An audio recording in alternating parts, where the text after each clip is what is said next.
What kind of danger is Sumeru City in, exactly? And how come everyone has to move to Caravan Rebot? At this stage, we can't be certain. We're investigating, but no definitive answers yet. I take it that Kale told you about her strange dream? Yeah. Apparently, everyone in Sumeru City was acting super weird. Even you guys. It was like you'd all switched places.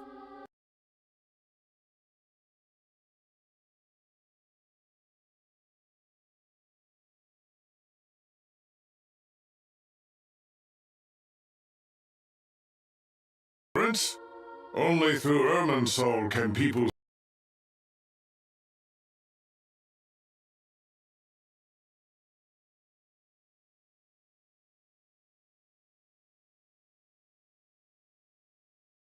Decided to connect to Irminsul to invest.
So it's internal then? Some sort of disease, perhaps? No.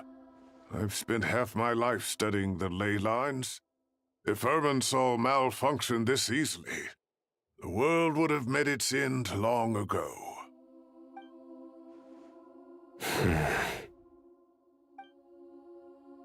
Sino? What is it? Not long ago, I got a tip from the Core of 30 that a large number of unidentified merchant caravans had recently been spotted entering Sumeru through Beta Harbor.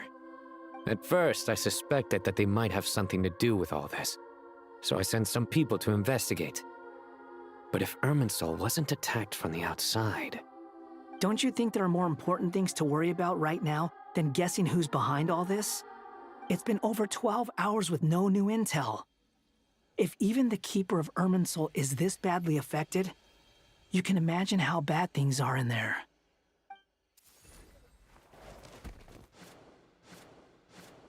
Dendro Archon.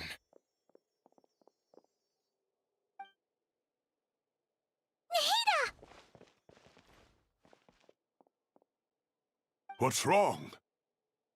Her breathing is weak, and her elemental energy levels are dangerously low. Looks like it's time to move to the backup plan.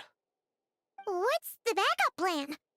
Get out of the city and take the Dendro Archon with us. The entrance to Irminsul is directly beneath the sanctuary of Surasthana. That means this is ground zero if anything goes wrong. The Dendro Archon has a very strong connection to Irminsul. But theoretically, this connection should grow weaker with distance.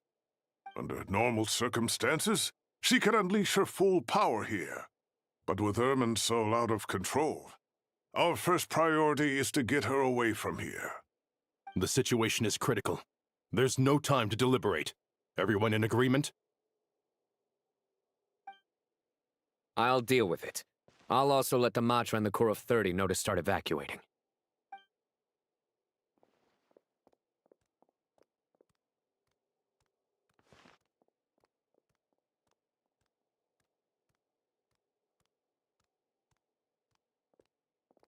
Let's go. No sense grieving when there's nothing more we can do. Agreed. We'll be back as soon as this is over.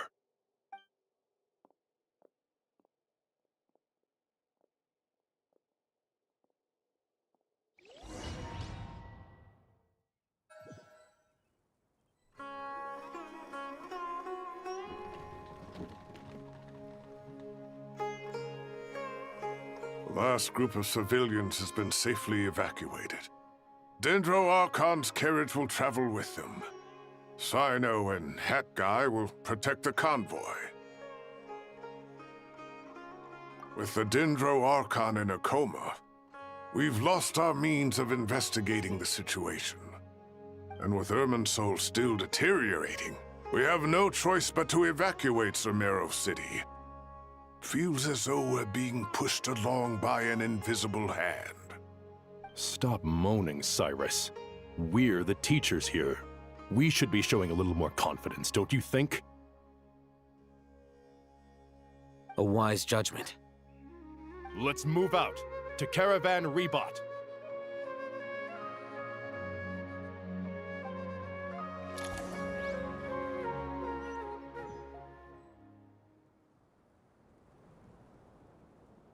Sir, all units are in position.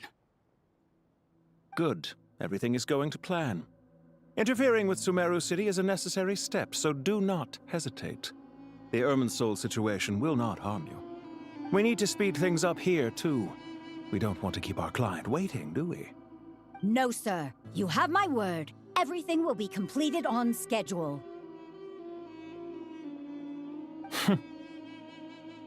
They say that fervent ambition attracts the favor of the gods, and with it, a vision.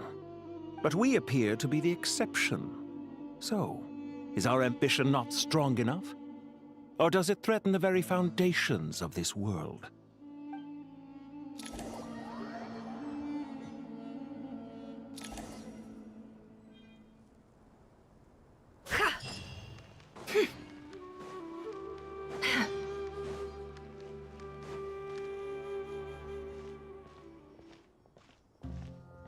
How is the Dendro Archon? Her breathing is steady. I prepared some therapeutic incense for her, but it hasn't had much effect. Her vitals are still very weak. Based on the information you've provided, I have a working hypothesis. Her condition is partly due to Irminsul's influence, and partly due to a physiological imbalance caused by the rapid depletion of her power. Elemental energy usually flows through the body at a relatively constant rate. The body grows accustomed to this rhythm, so when it's thrown out of balance, physical symptoms will appear. Is this similar to the ley lines? Overloading and withering both directly affect their vitality, potentially causing irreversible damage. Correct. From a biological perspective, If you overexert yourself, you pay the price with your life. The Dendro Archon is not only drained of power, but her life force is at a critically low level. Is there any way to restore her health? I know the ley lines have strong self-healing abilities. As long as any blockages or pollutions are dealt with, they can quickly regain their vitality. But what about people? Well, gods. What's their capacity for self-healing? Before we think about that, there's a bigger predicament to resolve. Restoring the Dendro Archon's power requires us to heal Irminsul first. But that will be extremely difficult without the Dendro Archon's power. Paimon's already getting lost here.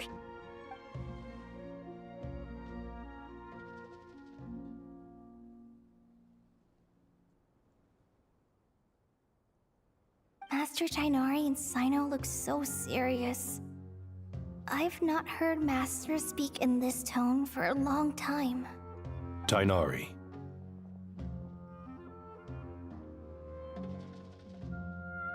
Master Nephis, sages.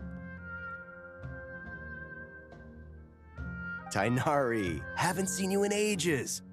Have you gotten taller? Or did your ears get longer? Hopefully the former, Uncle Baladuri. Cyno, where's Professor Cyrus? I thought he'd be with you. He went out into the wild to investigate the situation. He said that the Irminsul anomaly will likely start to affect the real world soon. He shouldn't be trotting around alone at his age. Which way did he go? I'll look for him later. Would someone mind introducing us? Ah yes, of course. Allow me to do the honors. I'm sure we're all familiar with the Traveler and Paimon. They're the heroes who helped foil Azar's conspiracy and save Sumeru. These gentlemen and I are the 6 current sages of the Academia. Balduri and I are part of the Old Guard, while the other 4 took office after Azar and his clique fell from power. We have Sage Elkindi of the Spontamod Darshan, Sage Farnas of Kasharawar, Rataoist Sage Shakir, and finally Harabatot Sage Rusht. Nice to meet you all. I've heard much about you. Delighted to finally meet you in person. You're younger than I imagined for someone with the power to stand up to fate itself. Thank you for lending your aid to Sumeru once more. Once we're on the other side of this, could we get a photo together? My daughter has a friend named Isak. He's always talking about you two. Of course! No true hero would deny a child their wish. Back to business. So with the Dendro Archon currently in a coma, the people have taken temporary refuge at Caravan Rebot, but they cannot stay here forever. We need to come up with a plan as soon as possible. Farnas, any thoughts? Well, firstly, having reviewed the data, I'm inclined to agree with your assessment. This doesn't look like an attack on Irminsul from the outside. Rather, it resembles a malfunctioning machine. Calculations going haywire and sparks flying. That being said, before we consider how to fix it, we need to understand precisely what has gone wrong. Furthermore, we somehow need to ascertain this without relying on the Dendro Archon's power. We have no direct access to Irminsul. However, we might be able to gather the information we need from the ley lines. Study the branches to learn about the trunk, in other words. Wait, is that what Cyrus is up to? No wonder he ran off to research in the wild. Karsa's always one step ahead of me, isn't he? I heard that while in the sanctuary of Surasthana, the Dendro Archon had to serve as the central information hub herself. This is a clear sign the situation within Irminsul might be far worse than we can imagine. Irminsul is vital not just to the safety of Sumeru, but to all of Teyvat. We must be the ones to bear responsibility for this world. To be on the safe side, I think we need to consider some backup plans. Are you saying we should consider a scenario in which Irminsul is completely destroyed? I'm merely pointing out that the possibility exists. You have a valid point. But until worst comes to worst, I believe we should focus our efforts on resolving the Irminsul anomaly and helping it recover. Kale, I understand that you were the first to foresee this crisis. If it's all right, I'd like to talk with you about it in more detail. Of course, but even I don't know how I came to have that dream. If there are no signs of external damage, could it be a stress fracture? Metals tend to suffer from this issue with long-term use, and Irminsul has existed for centuries, after all. It's possible, but surely a stress fracture would be more likely to cause a complete shutdown rather than chaos. Sages, General Mahamatra, sorry to interrupt, but something has come up. What happened? Some citizens didn't believe that Sumeru City was really in any danger. They slipped away and hid during the relocation, intending to return home. How many people are we talking? About a dozen. Sakura found them while on patrol, but they appeared to be suffering from psychosis. For whatever reason, they were trying to kill each other. By the time we arrived, there were only 2 survivors. One was unconscious from their injuries. The other tried to attack us, but was subdued. Where did this happen? Near Yasna Monument. That's not far from Caravan Rebot. Master. I know. The Irminsul anomaly is beginning to have effects in the world. I didn't expect it to spread to Yasna Monument so soon. It almost feels like we're being chased relentlessly, with no time to catch our breath. Sir Cyrus said the same thing. He sent me back to report in, while he continues investigating. I'll go join him. Count me in too. Don't let my age fool you, I can still fend for myself. Very well. Meanwhile, the rest of us will continue discussing our next steps. Get back soon. Take care of yourselves. It's getting dangerous out there.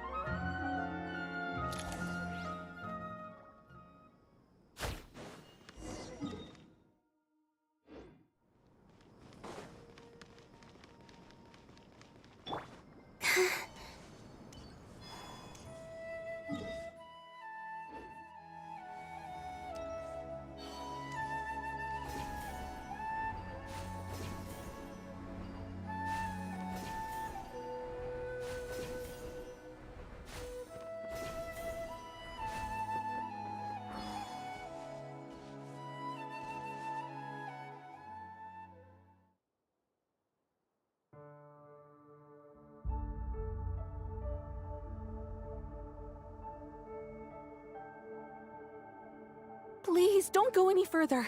As you get closer to Sumeru City, there's no knowing what dangers you might encounter. So this is our mentally disturbed man? I'm going to gut you all!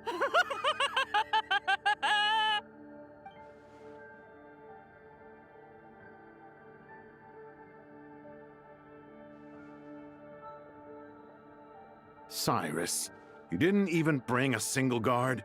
Do you think you're some sort of warrior? It's fine. Come here and look at this. Oh, it's... That's right. Flowers that bloom from openings in the ley lines, indicating some sort of anomaly. I don't believe I've ever seen a color like this before. Did you discover it nearby? Not just here. Way over there, too. They're everywhere. There's even more in that direction. How did you ascertain the situation further ahead? Didn't you just say that we can't go beyond this point? Yes. This area is relatively safe so far, but if you continue forward, delusions will start afflicting your mind. However, some vision-bearing mercenaries were able to maintain their sanity a little better. They're the ones who brought back news from further afield. Sino, do you remember the class I taught on dissecting ley line blossoms? I do, Professor. I received full marks in that course. Good. After all these years, it's time to put that knowledge into practice. There must be anomalous information hidden within these blossoms. Alkindi, I'll need your help as well. Been a while since we worked on a project together, hasn't it? Sure has. Well, what are we waiting for? Let's get to work. Anything we can do to help?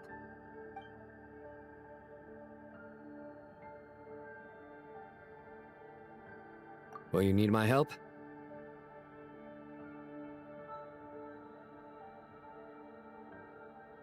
All right, well, don't go too far. There's too many unknowns at this stage. Let's regroup at Caravan Rebot later. Don't worry if you don't show up. I'll come and find you.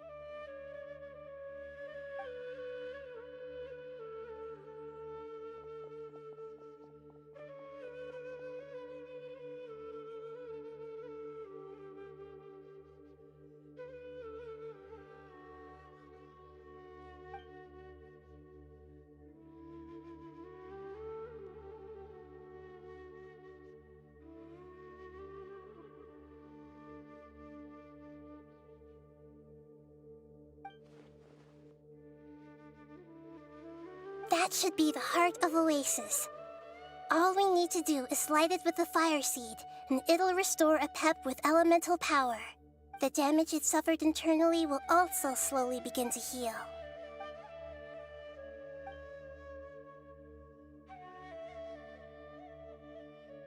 What is it? You thought of something? Really? Then let's get back and tell the others!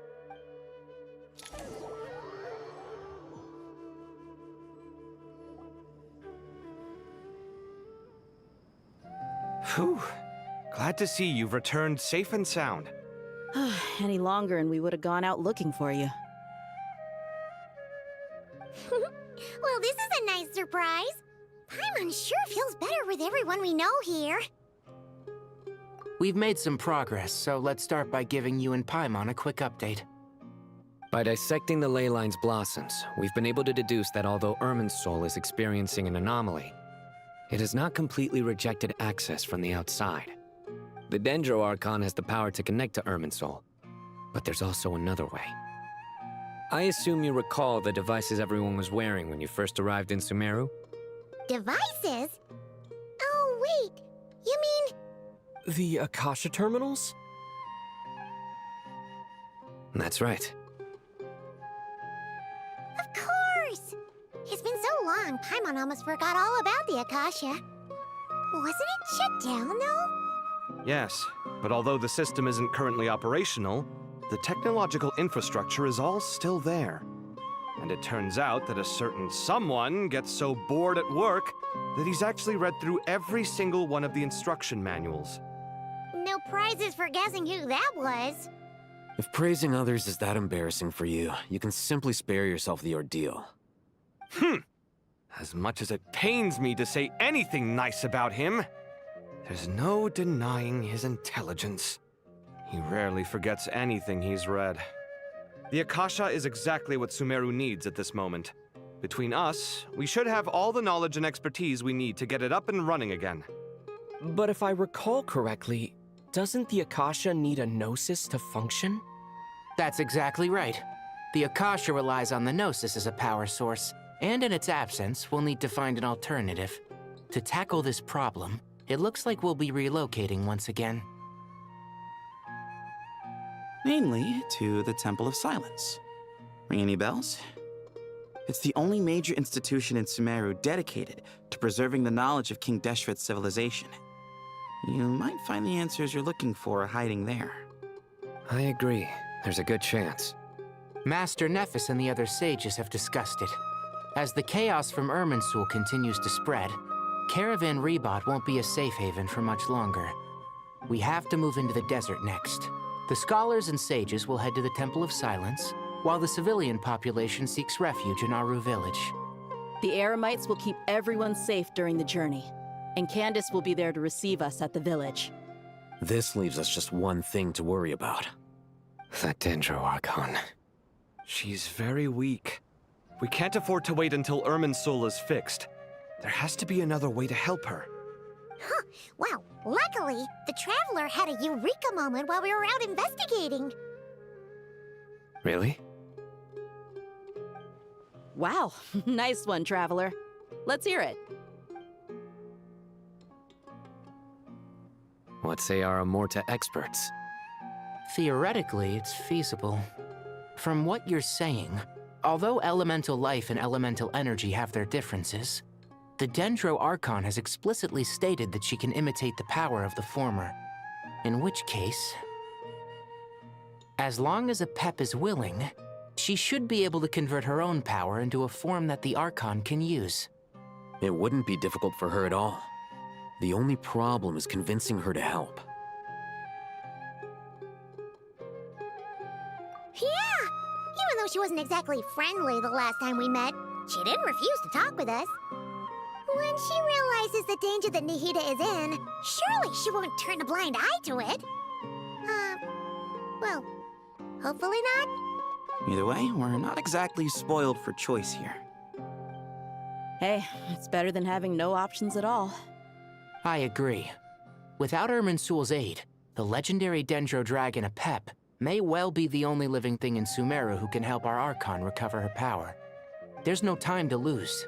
I'll bring this proposal to Master right away. If he and the other sages agree, we'll split into 3 teams.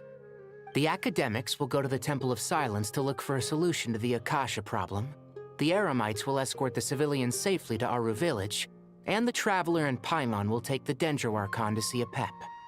There's still a long road ahead, and no knowing if we'll make it. But at least we have a direction now. I'll take it over floundering around in confusion. If there are no objections, then let's proceed. But before we adjourn, I would like to leave you all with some parting words. No matter the distance between us, there will always be an invisible force tying us together. May the bonds forged in the past shine bright like stars and open a new path before our feet. Huh. Is that from King of Invocations? No. This one's from King of Invocations, the sequel. What's the difference? The sequel's much cooler. Couldn't agree more. Well, it was very apropos. Once this is all over, I'll give everyone a copy of King of Invocations and the sequel to show my gratitude. Come on, let's get moving.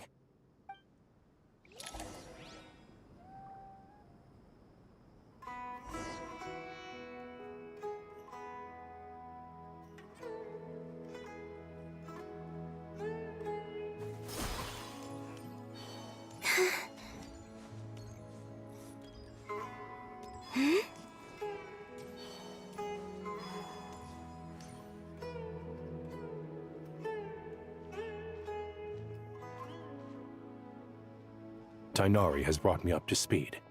I approve of your plan of action, but we can't proceed with everything right away. The people need to rest.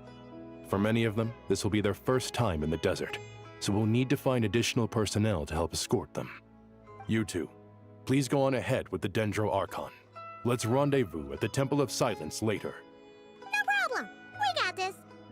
Words can't express my gratitude, so let me just say, I hope everything goes smoothly for all of us. Goodbye for now. All right, let's get going.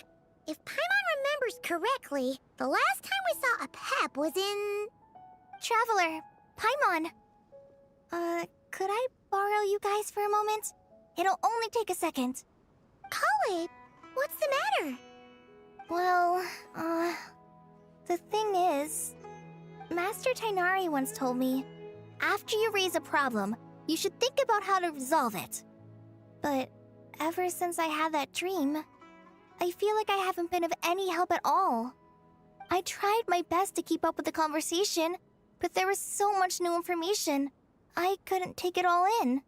So, I just wanted to ask, do you have any tips for me there?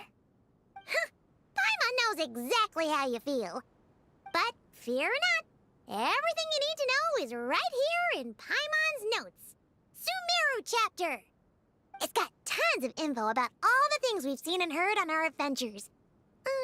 Some parts are a little simplified, but hopefully it all makes sense. You see? Being the greatest guide in Tibet isn't just a fancy title. It takes a lot of hard work. Paimon doesn't always understand the things you're talking about with other people. Whenever that happens, she notes down the confusing parts and goes over them in her own time. This is perfect. Could I borrow it? Sure. Matter of fact, you can keep it if you want. Paimon has another copy. The spare copy was originally meant for the traveler. Paimon used to worry that one day he might not need a guide anymore, so she wanted to have a gift for him, in case we ever parted ways. But it doesn't seem so necessary nowadays. We have so many more places to see together. One copy will be enough for both of us. Thank you so much. But still, these are your treasured memories. I think I'll make my own copy and then return the original to you. Anyway, that was all. I won't keep you any longer. Have a safe trip. See you again soon. See ya! Alright, time to bring the Hida to see a Pep. Let's hope that old grouch is in a negotiating mood. Hey?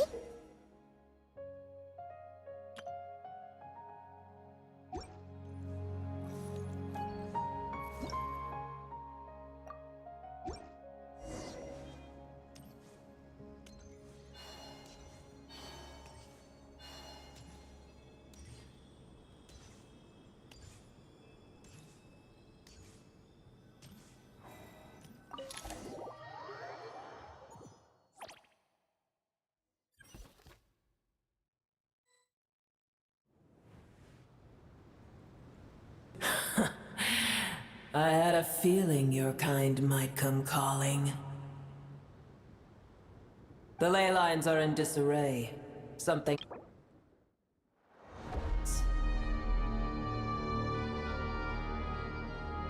Even from a great distance away, I can sense that Sumeru is headed for destruction. You who took our home from us, prepare to watch as your own world is plunged into oblivion. Oh, how the cycle of history comes to a poetic conclusion. This isn't a joke, Apep! Nahida's in grave danger! Can you please help her? Is she now? Then do explain. For what reason should I lend Booer my assistance? Apep, if you truly despise gods and humans so much, well, after the great humiliation of being helped by a god in the past, shouldn't you be jumping at this chance to balance the scales? Now that is a compelling reason. When El Ahmar plotted against me and I was tortured by forbidden knowledge, it was Booer who saved me from agony. And though I regard with shame the pity of my enemies, to receive aid without repaying it would likewise tarnish a dragon's dignity. Oh, tiny Booer, puny humans. Just this once I shall deign to show you the true power of dragonkind. Whoa! It's happening again! We're gonna get sucked in!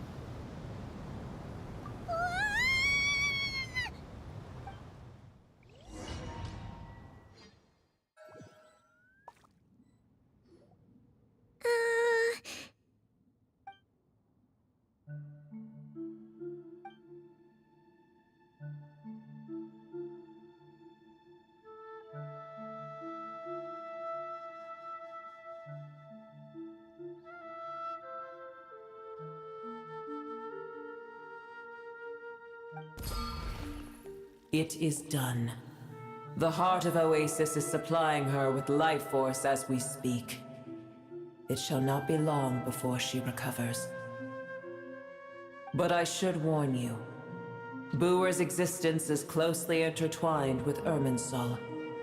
Unless the issues plaguing it are resolved, she will never completely recover her former strength. Oh, thank you. Spare me your words of gratitude. You may also spare me your feigned concern.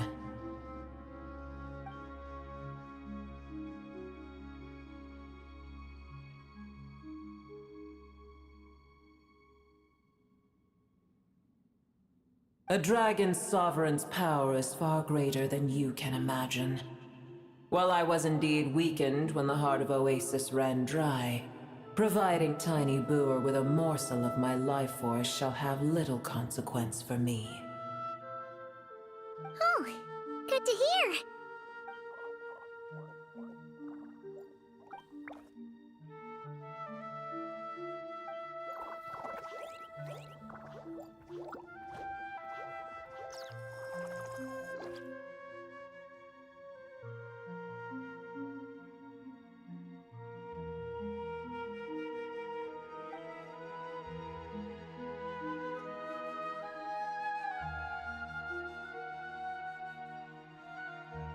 Ever held in high favor, I see. Oh, well, you know. The compliment was sincere. Simply accept it.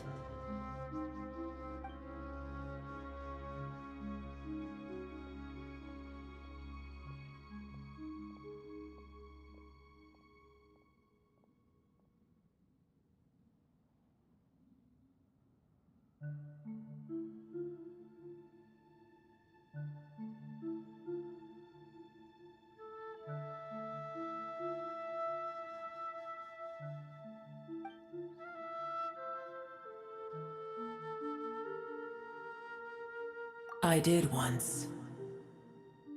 That tree was not planted by the heavenly principles. Irminsul existed before they ever arrived in Teyvat. What? There was a time when it belonged to Teyvat, to dragonkind. Its appearance and function then differed greatly from today. The ley lines flowed with an abundance of a familiar, primitive form of elemental energy. You may know it as the power of the Light Realm. The heavenly principles usurped and refashioned Irminsul, made it serve humanity, and used it to anchor the fate of the world. Yet in the end, humanity has failed to protect it. Heavenly principles, God of gods. It makes me sick. The enmity between your kind and mine can never be bridged. As things stand today, holding a grudge against you would serve no purpose. But there will come a day when we reclaim this world for ourselves. The opportunity will arise no matter how long we must wait. I can already sense that far away from here, the Hydro Dragon has wrested his authority from the hands of the usurpers. Though we have yet to meet, I know that we are both preparing for our revenge day and night. Uh-huh.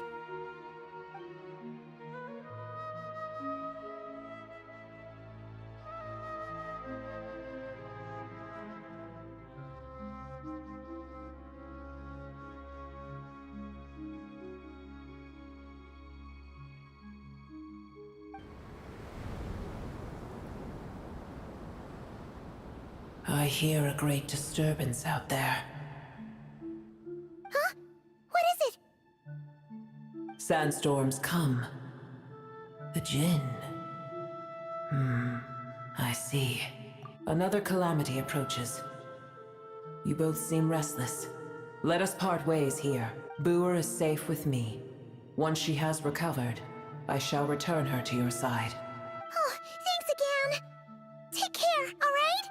I told you already I have no need of your feigned concern.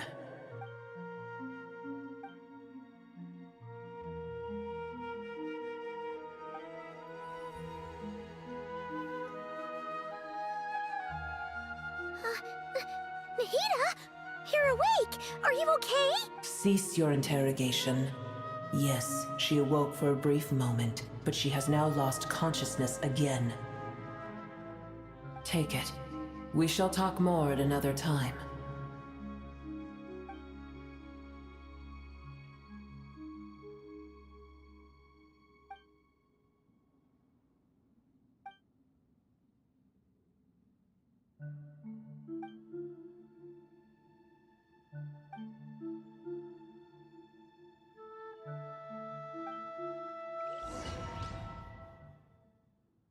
Where the heck are we? Did you just dump us in the middle of nowhere?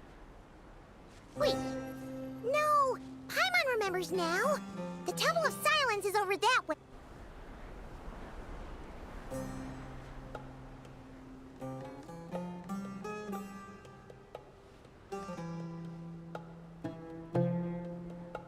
There's no need for everyone to stay here. I'll protect the sages. The rest of you, return to Aru village. Yes, Mahamatra Sino.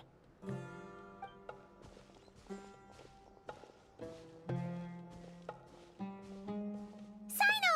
What's going on? You're back. How's the Dendro Archon?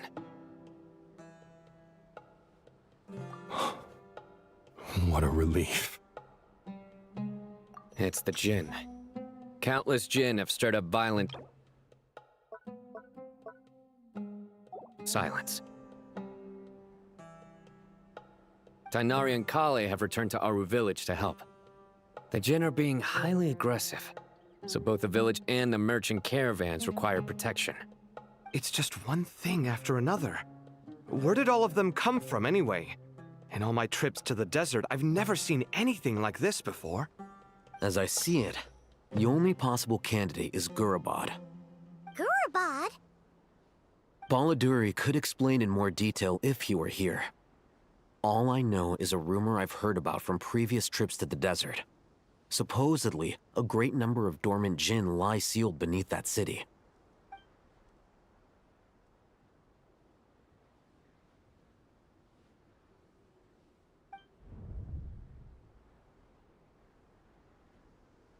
Gurabad is, for me, a fated land. I must therefore return back to this city, where my destiny awaits me still. My master, I am sorry that I couldn't stay by your side for long, and that I could not have more time to get familiar with you. Lilipar. Yeah, we once said goodbye to a friend there. Well, maybe not a friend exactly, but someone we met on the road anyway. She was a strange bottle. If we can find a way to wake her up, maybe she can help solve the situation in Gurabad. Well, be careful. You may find there's more than just the Jinn to worry about. You mean, there are other dangers in Gurabad? It's a sensible assumption to make. The moment we arrived in Caravan Rebad, the Irminsul anomaly started spreading in that direction. Now we've moved to the desert, and suddenly we're plagued by Jinn and sandstorms. To call it a coincidence would be a stretch. Don't worry, we've gotten a lot stronger since our last stint in Sumeru.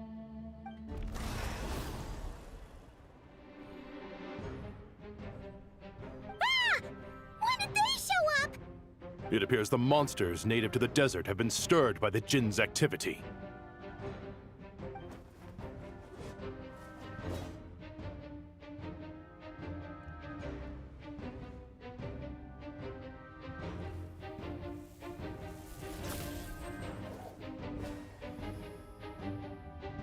You should get going. We'll take care of things here.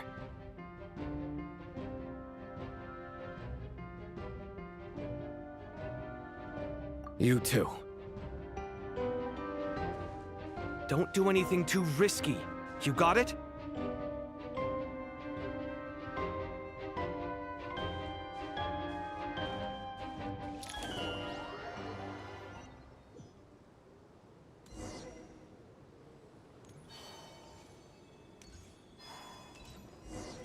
The Jinn are swarming out of Gurabad!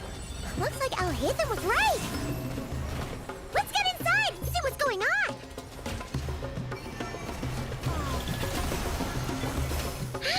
Splash it! By the frost moon of old, leave this place. Can't hide the truth. Let's see what you're made of.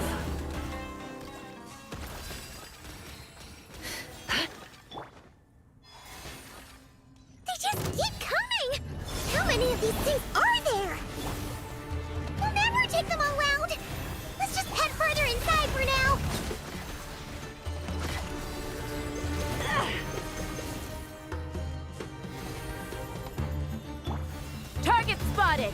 All units at the ready. The Fatui? They must be using this place as a stronghold! Are they the ones behind all this?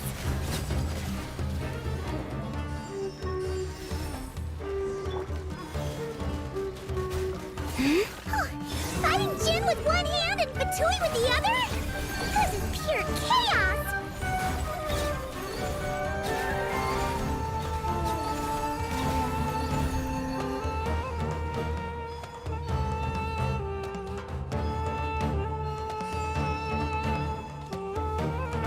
Wayne.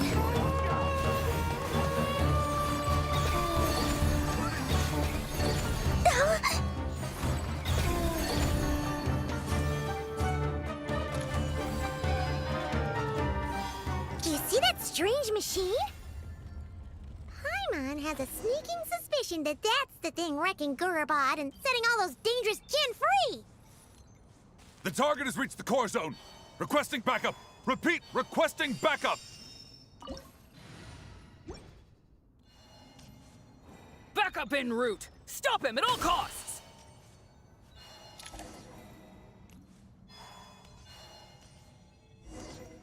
Careful! They're back again!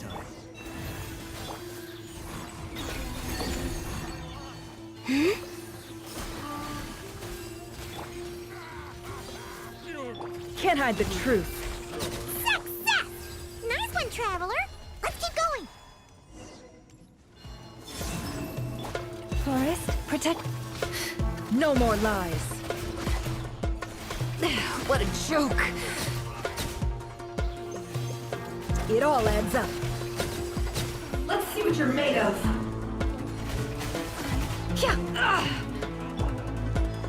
Surge. A new moon rises.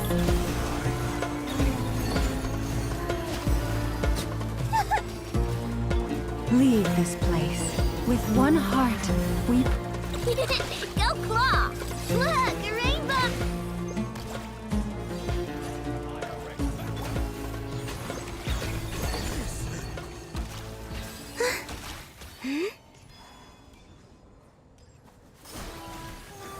Can't hide the truth.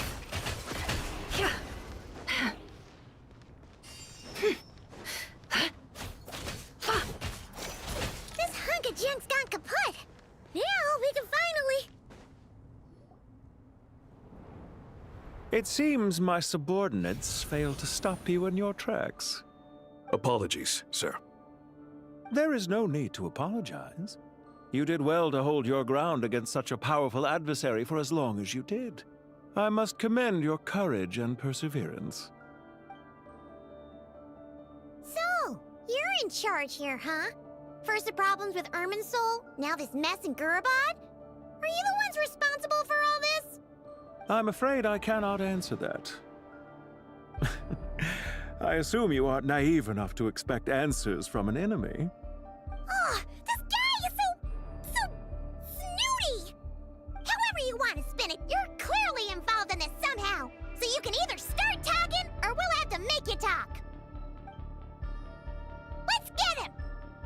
Traveler, what's wrong?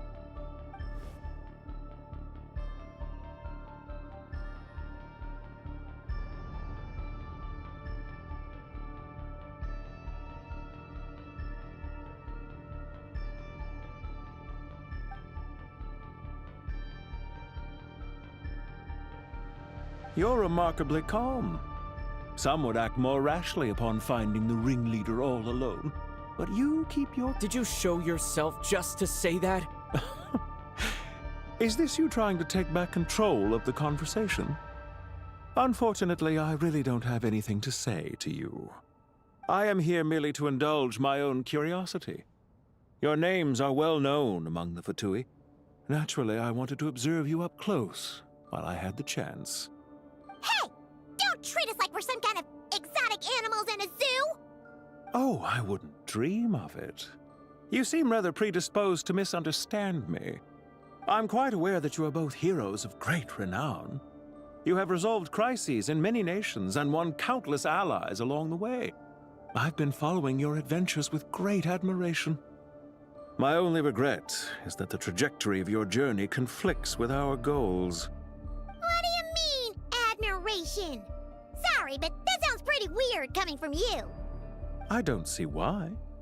We may happen to occupy opposing sides, but there is no cause for deep-seated enmity between us.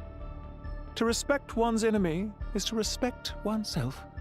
Well, now that you're observing us up close, what do you see?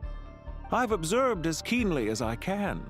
Yet, while I endeavor to understand, your true strength remains a mystery to me.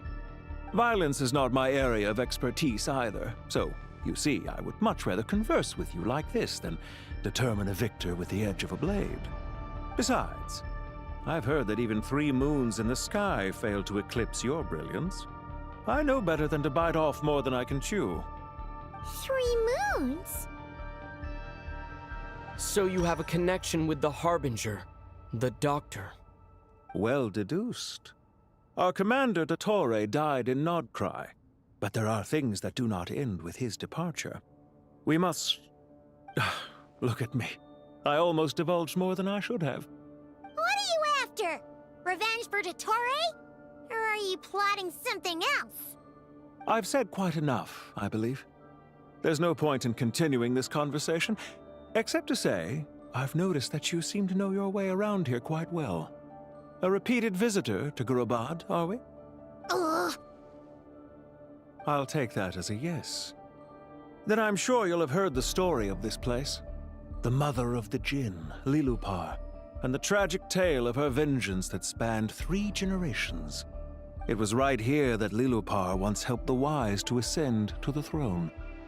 But from that moment on, every king who sat upon it was corrupted by power. These degenerate rulers lost control over their nation, and with it, the right to occupy that exalted seat. What are you trying to say? I once admired you for your adventures. That is the earnest truth. But it appears to me that your journey serves ultimately to uphold the rules of this world. Are these rules truly just? Does the heavenly principles rule with wisdom or folly? And how can we be sure that the 7 who wield authority over the world will not be corrupted? Do you seriously think you're gonna convince us of anything? Convince you? I'm sure my commander already tried that. Why would I waste my breath doing the same? If a few words from a stranger were enough to make someone completely change their stance, it would only prove that they never had a firm will to begin with. I am merely stating my position, so that we might understand each other better. One's enemy in the present may not necessarily be an enemy for life. As for what game I'm playing here, I'm simply buying some time. But now I must bid you farewell.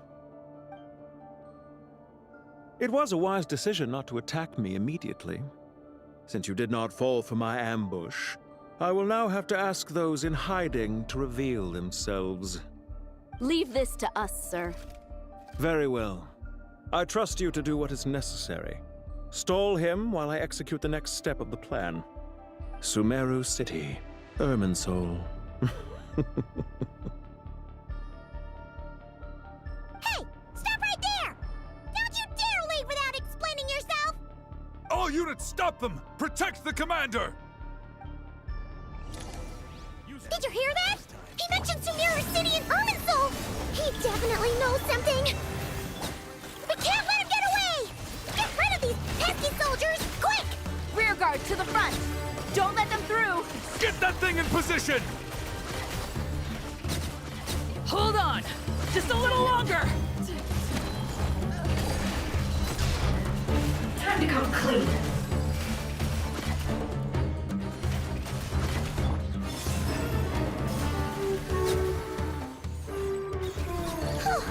We finally beat them! That mysterious guy can't have gotten far! Let's catch up with him!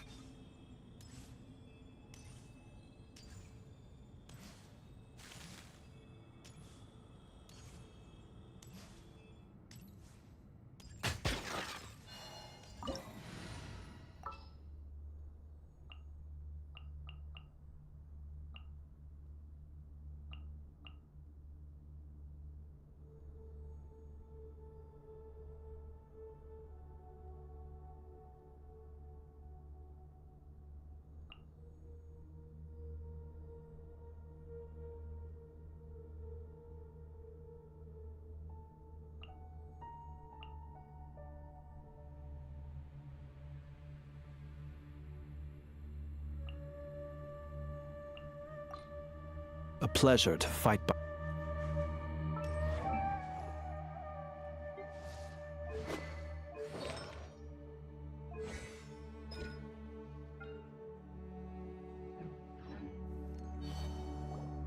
Found him! Over here! You're very persistent. Hey, you! Stop running and explain yourself!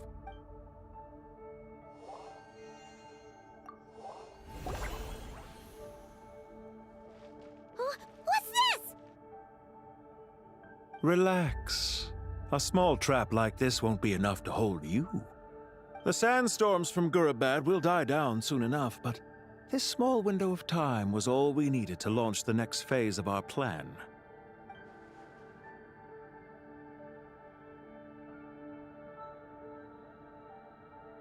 Don't be discouraged. I knew that someone would come here eventually, so I planned ahead. Where to chat with you, which door to exit from, even which mechanism to wait by for you. I thought through every detail.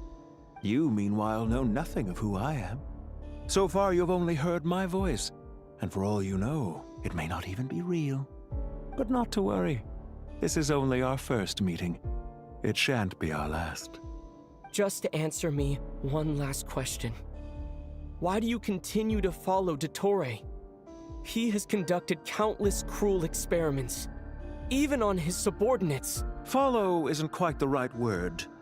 Let's just say even those you see as villains have their friends, even if they aren't the most sincere of friendships. When any set of rules is established, there will be those who benefit and those who lose out.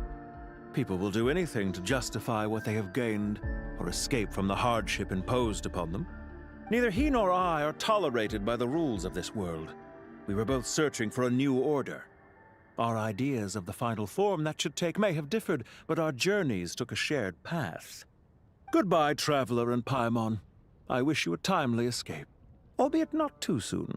I will need a little more time to prepare, after all. Hey! Come back! Wait, this dark wall. We've seen these on our adventures before. It swallows people up! Oh, I'm sorry. She shouldn't have jumped the gun! Oh, okay.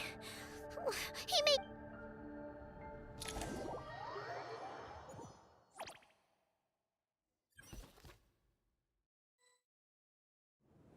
Sino and his team are guarding the north. We'll take this side. There's so many Jin. We can't let them get into Aru Village. Don't fret. I am well prepared for this situation. Huh. So you have a solution? Perhaps you're unaware that I have a trusty genie partner of my own, Plumpy. If I send her to negotiate with the others, this whole thing will be resolved before you can say Mora. Off you go, Plumpy!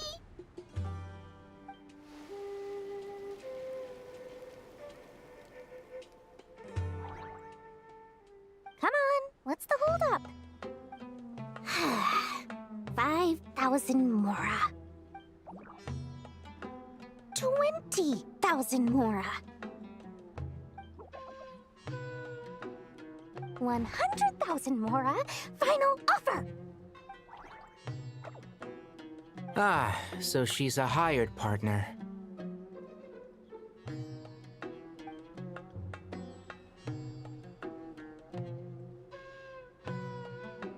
Hired partners are reliable too.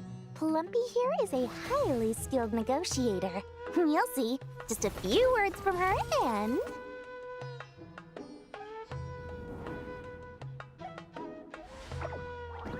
Plumpy! Don't you Jin have any respect for the rules? This was supposed to be a negotiation! How dare you treat my messenger like this? You wanna play rough? You can play at that game!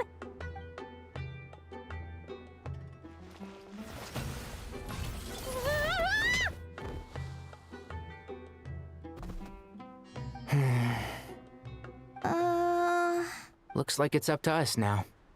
Be careful, Kale. Yes, Master.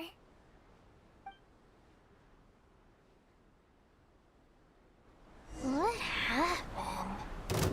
How did I pass out? Never mind. Plumpy, it's time for revenge. You know, this reminds me of when you first arrived in Avidia Forest.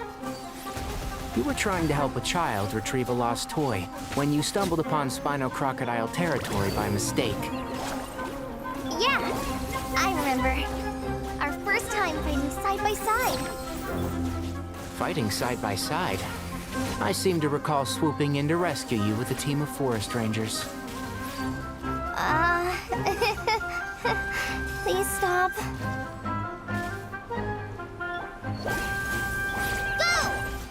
One with the forest. There's too many of them! I can't believe I used 12 rare items in one battle. Ugh. I shudder to think how this is going to affect this month's accounts. The sight of that glaring deficit might be more than my poor heart can take. Tainari, how's the situation on your end?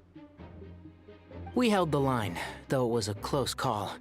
But it looks like they're preparing for another attack. Has something happened? They've breached our defenses in the south. The Jin are pouring in. We're moving the villagers to the north as we speak. We're hemmed in.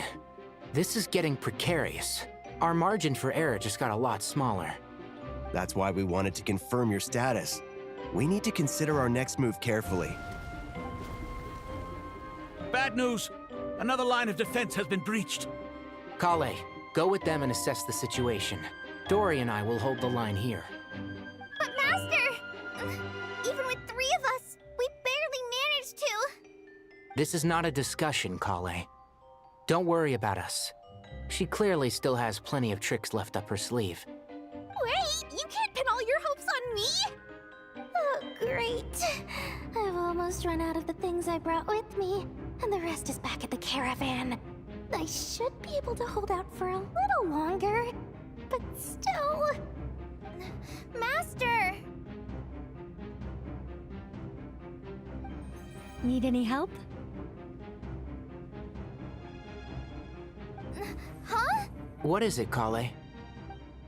If things continue like this, it won't be long before Aru village is overrun by Jin, and the sandstorms are sure to follow in their wake.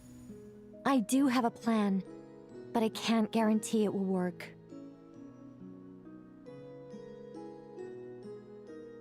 I don't care, whoever you are. The only one who can help is you. I am merely here to guide you along the correct path.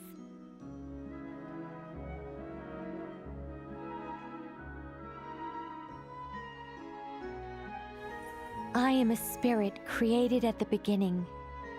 I am a flickering illusion. I am the shimmering light that flows from the eyes of the Creator.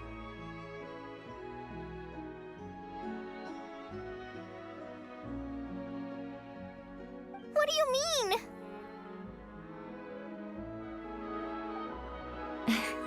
It doesn't matter. You don't need to understand it. Just repeat after me, one line at a time.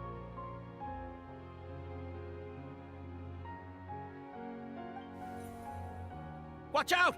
Jin incoming! I am a spirit created at the beginning.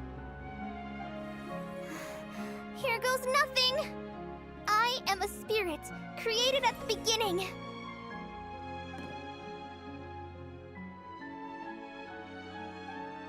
I am a flickering illusion. I am a flickering illusion. What's wrong, Plumpy? But... Do you know what Kale is reciting? I am the shimmering light that flows from the eyes of the Creator.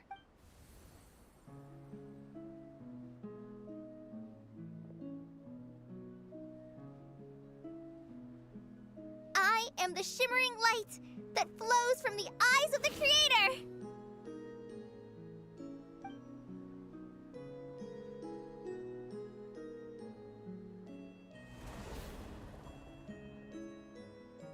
It's a song composed by the goddess of flowers, but very few records of it remain, even in historical texts. all we have is a few fragments. Is Kale an avid historian? Not to my knowledge. The Jinn have actually quieted down. Although, no, it's more than that. It looks like they're showing submission. Clearly the songs left by the Goddess of Flowers have a soothing effect on them.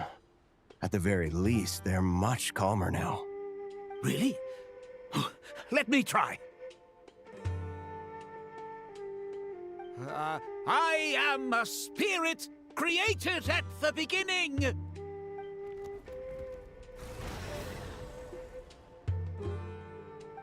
Don't stay away! I'll stop! I'll stop! It seems like the song only works when Kale recites it. But why? Kale.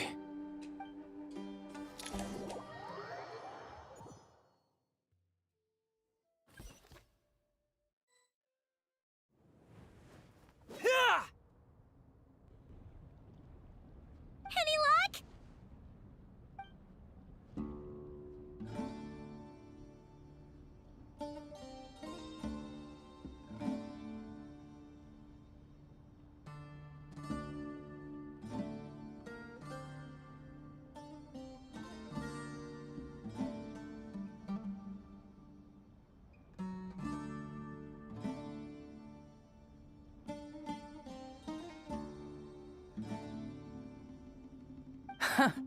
When I heard that loud rumbling in the distance, I thought the shifting sands had bust open the gates to some ancient treasure vault.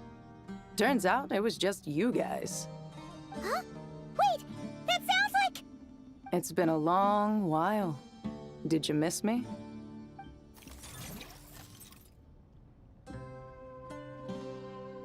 Jet! Ben! Let's save the catching up for later. First, I gotta get you guys out of there. This should be the right mechanism. Ben, can you handle it?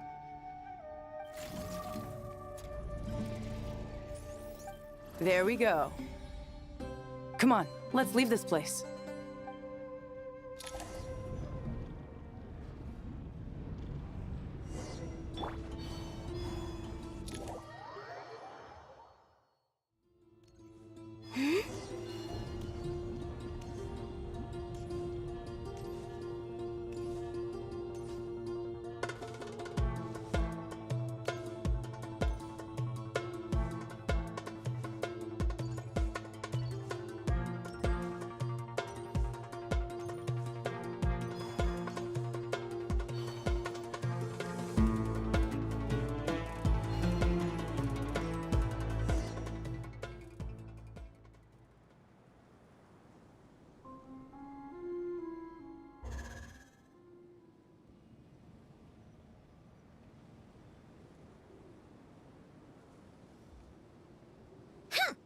Fatui sure made themselves scarce. It's like they were never here. The Fatui? They came to the desert again? Yep. No idea what they're planning this time. They were being very coy about it. How have you been, Jet? Well, since we last met, I've started my own band of mercs. We've actually made quite a name for ourselves. Oh, yeah. On a slightly different note, I have some good news. I finally took care of Masaira. Not much to write home about. It was just another day. Found his hideout. Dragged him out of his cozy little bed. He tried to talk me into seeing his point of view, as usual. But I'm way past that by now. There was nothing he could say to save his life. What about you guys? Bet you'd forgotten all about me and Ben, huh? Of course not! We're super duper best friends! Wow. Sounds like I should make time to visit some other nations too. Anyway, what brings you to Gurabat? Oh, right. Paimon almost forgot. We're here to look for Lilupar. Oh, that bottle? Yeah! We need her power to calm the Jinn and stop the sandstorms. Here's hoping we actually manage to find her, after all the trouble we've been through. Surely with everything's been going on in Gurabat, she must have woken up, right? Only one way to find out.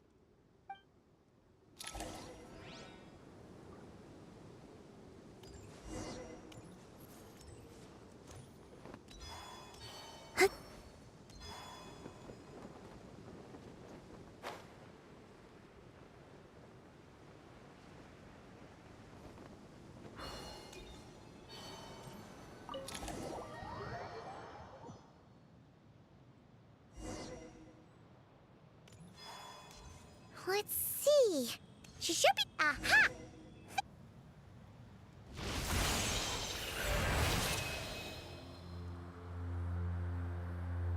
Lillipore! What a long dream that was. It's been a while, my master. Oh, and you're here too, little wildcat. The four of us back together again. Imagine that. After we last parted ways, I merged with the land beneath Gurabad to suppress the dark calamities stirring in the depths. It rekindled the flame of vengeance within the Jinn, depriving Gurabad of any hope of peace. I fought against it for a long, long time. Until one day, I sensed a change in a foreign land to the west. Suddenly, the pitch-black abyss fell silent.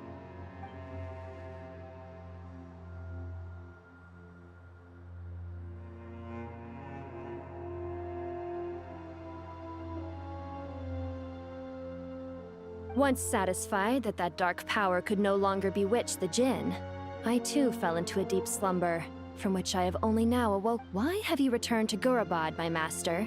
And why is my sand-swept homeland in disarray once more? Well, basically, Sumeru's in danger and a lot of our friends are affected. Some bad guys messed around with Irminsul and now they've released the Jinn in here. We managed to chase off the culprits, but we have no idea how to seal this place back up and stop the sandstorms. Child's play.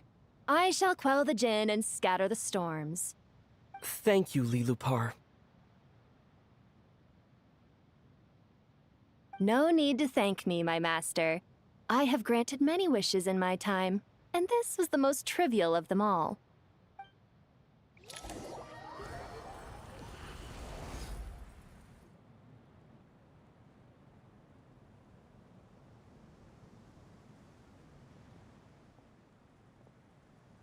The sandstorm's gone. The sun shines bright again. When I said that we'd meet again under a lovelier sun, this was exactly how I imagined it. Yay! Although, honestly, Paimon would love to hang out with you more, even if the weather sucked. Well, there shouldn't be any more Jinn breaking out, right? Are we okay to head back?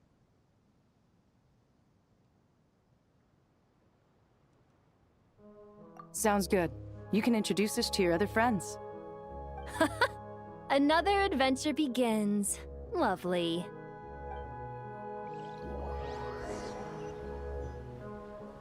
The storms have stopped! We should be able to get to the Temple of Silence without any problems now.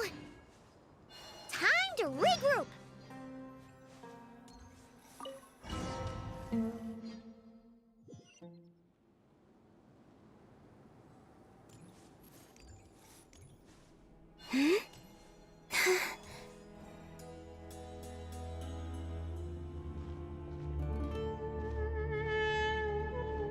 So, this is the Temple of Silence. I've heard the Nagarjanites mention it in passing, but I never imagined it would be this big. It's colossal. I thought the temple moved to the rainforest ages ago. When did they scamper back into the desert? I don't know. This plan sounds a little too risky for my liking. Even in King Deshret's day, this was experimental technology. We have no idea what... Well, unless you know of another viable alternative for the Akasha terminal, I'm afraid this is our only option. The plan is sound, and the risks are manageable. However, if we are to proceed, we must act quickly. The scale of this project is enormous. Even with Kaveh, Faruzan, and every other scholar of mechanics working on it full-time, the proposed modifications won't happen overnight.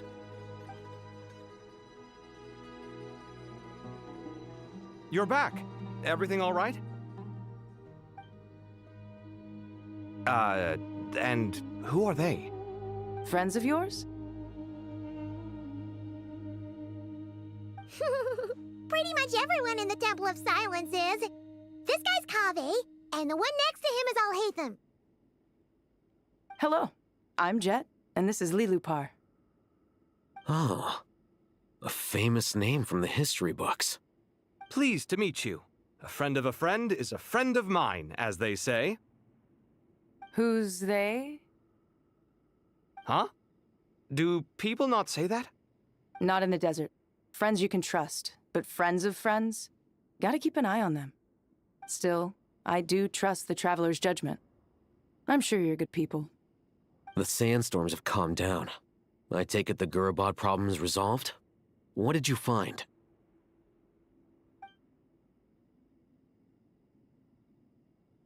And after getting all smarmy with us, he trapped us there. Luckily, Jet used the mechanism outside to free us, and then we got Lilupar to put a stop to the chaos. Wow. Thanks for being there to help them.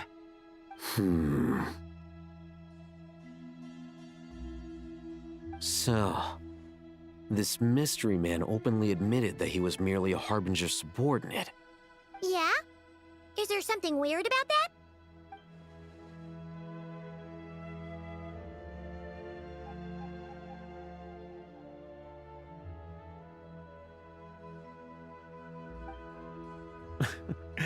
I assume you aren't naive enough to expect answers from an enemy.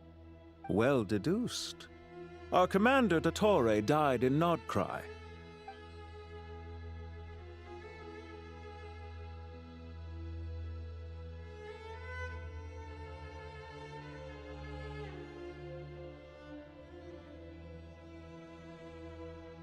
Are you wondering about his true identity? Or do you think there's a big conspiracy behind all this? I wouldn't go as far as to call it a conspiracy. Just the simple fact that having someone to shift the blame on tends to prove useful should trouble come knocking later. The most important thing for now is to solve the immediate problem. Perhaps that man knew you wouldn't have the resources to investigate his background and so didn't put much effort into disguising himself. This is all getting a little cryptic for me. I'll let you guys talk while I take a walk with Lilupar. Jet? Aren't you with the Blazing Beasts? What a coincidence. Didn't expect to run into you here. We're mercs. You can run into us anywhere. Who's this with you? So, did you find the solution you were looking for in the Temple of Silence? You bet we did. This place is incredible. It has everything. So far, we've discussed a plan and verified its feasibility. Building a new system from scratch is out of the question. So our only option is to modify the Akasha using certain resources we hope to find in the mausoleum of King Deshret. According to certain sources in the Temple of Silence, there is a core device in King Deshret's mausoleum known as Aru. Little is known about this device in academic circles, which suggests it was hidden quite effectively. If these sources prove correct, the energy contained within Aru may be sufficient to power our Akasha renovation plan. However, this raises difficult questions regarding technological integration. The sages are still debating it. Yeah, but I'm sure they'll reach a compromise once they've argued it out. The people of the rainforest are always cautious when it comes to desert technology. But times of crisis like this leave us with little choice.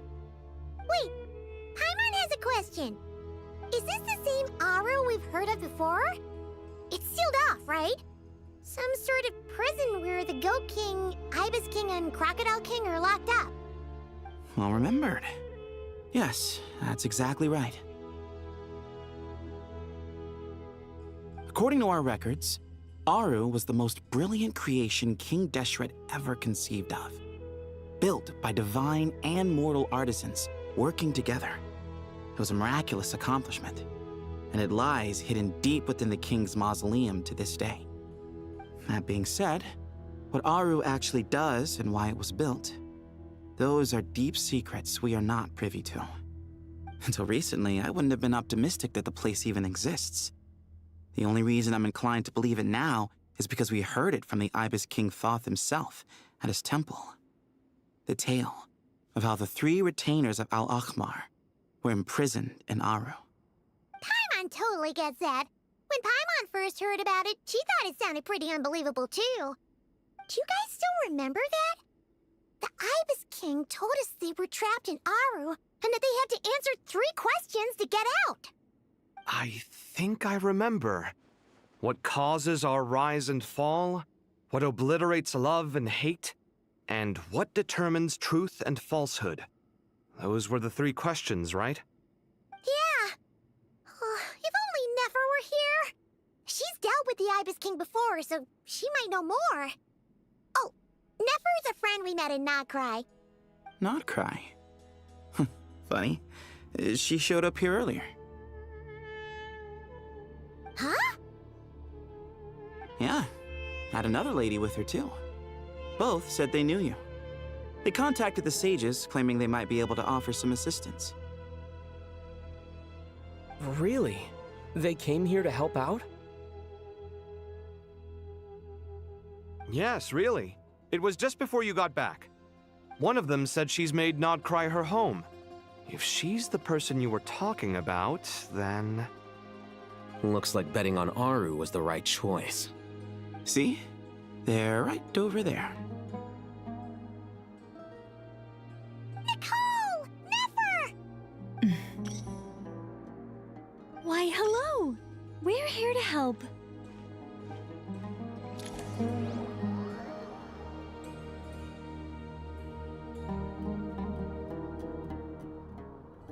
It's a good thing we left early. We almost got locked out. Locked out? What do you mean? Oh, you haven't heard? An invisible barrier has appeared around Sumeru's borders, cutting off all travel in and out. No one can leave and no one can enter. Sumeru has become a lonely island. Are the Fatui behind this too? Actually, no. This has nothing to do with them. I suspect it's a defense mechanism within Irminsul itself. Irminsul is the source of Tevat's ley lines, after all, and Sumeru is the nation closest to it. I imagine this function was put in place to seal the entire region off in the event of serious damage, preventing the disaster from spreading to the rest of Tevat. It may have been implemented long ago. But doesn't that mean that the people here won't be able to escape to other nations if the anomaly keeps spreading? Currently, that does appear to be the case, which is precisely why I am here. This is a critical moment for the world, and Sumeru is... Paimon's surprised you managed to convince her to come back to Sumeru. Indeed. Even for someone of my wisdom and eloquence, this tested my skills to the limit. And why should it concern me that Sumeru's in trouble? Surely you don't think I still have feelings for that place? Judging by your tone, I suppose you don't. Sounds like you don't know much about my past. And here I thought you knew everything. All I know is that the Ibis King is the source of your power. He was quite a prominent moon envoy once upon a time, so I do know a thing or two about him. As for your past, I have ways to learn the full story if I wish to. But everyone has secrets they'd rather keep to themselves. Wouldn't you say? I'm glad you see it that way, Miss Nicole. I've chosen to call Nodcry home, which is why I did my part in its hour of need. That doesn't mean world savings become a habit with me. I have no particular desire to play hero in Sumeru, thank you. I understand. Human emotions do not appear and disappear without cause. There is always a reason to be found behind both salvation and destruction. Still, if time has taught me anything, it's that human emotions are often complex and in conflict. That's why people change their minds about things all the time. But that's where we angels come in. Our duty, ultimately, is to guide people towards their deepest, truest desires and help bring them to fruition. So I wish to hear about your past, because I do not believe you are motivated by hatred alone. And if we still arrive at different conclusions in the end, that's okay.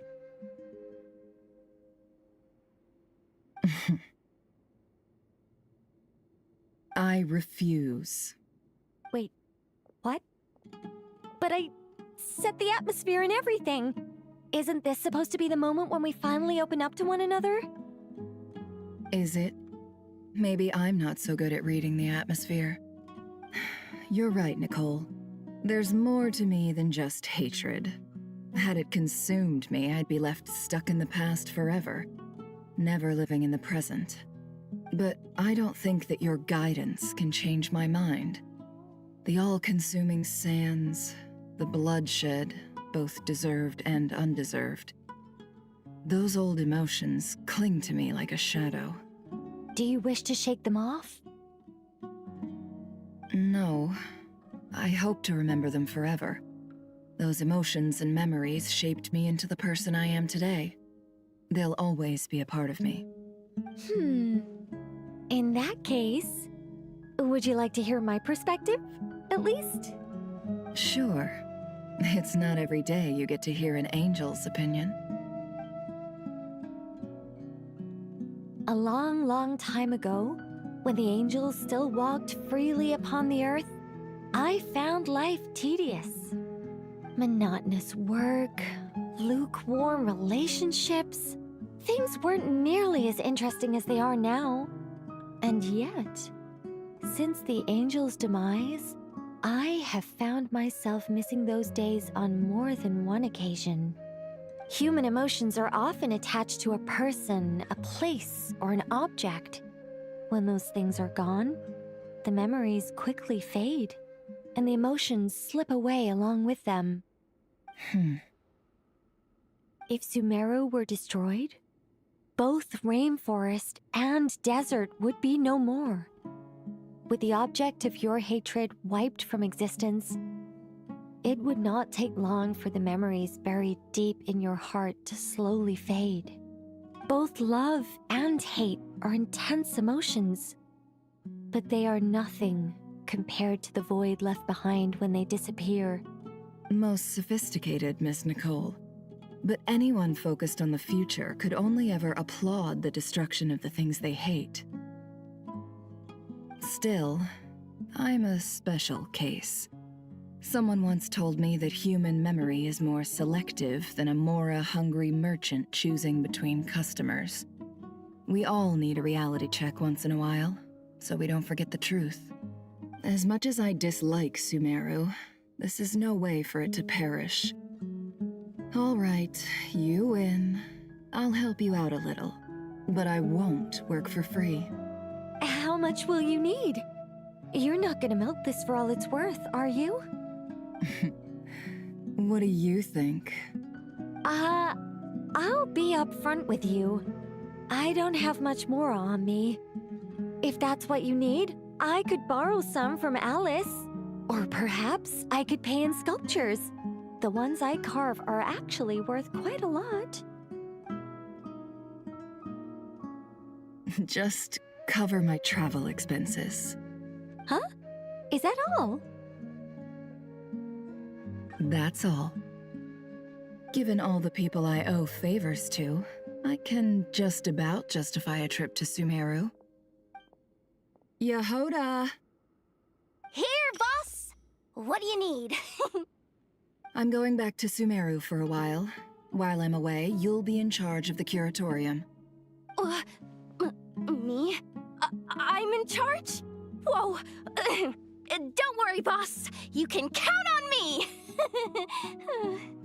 And that was how the ingenious Angel Nicole brought you the perfect person for the job in your hour of need. Hip hip hooray! That was far more detailed than necessary. Not lacking in embellishment either. I never thought I'd return. Especially not the desert. But life doesn't always go as planned, I suppose. What's Candace up to? I don't think I've seen her yet. She is still taking care of things in our village. Should be joining us before too long.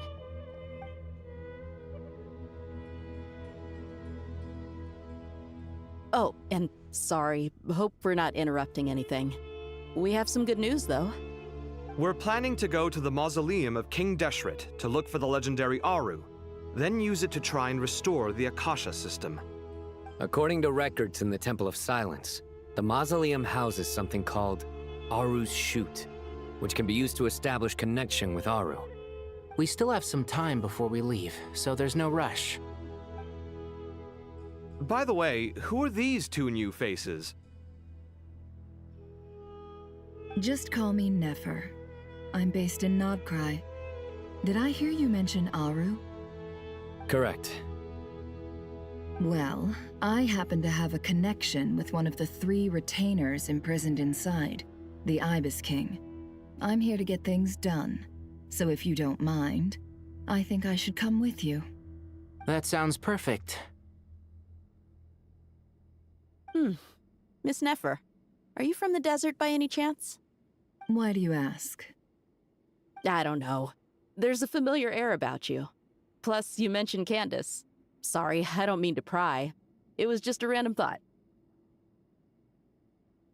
I'm Dia, an eremite mercenary. My work usually keeps me out in the desert. I'm on good terms with Dory, and she's mentioned you all before. It's nice to finally put faces to the names. However, my associate here is probably less well acquainted with you. Why don't you all introduce yourselves? Actually, I'm a little better acquainted than you might think. Huh? Huh. Are my eyes playing tricks on me?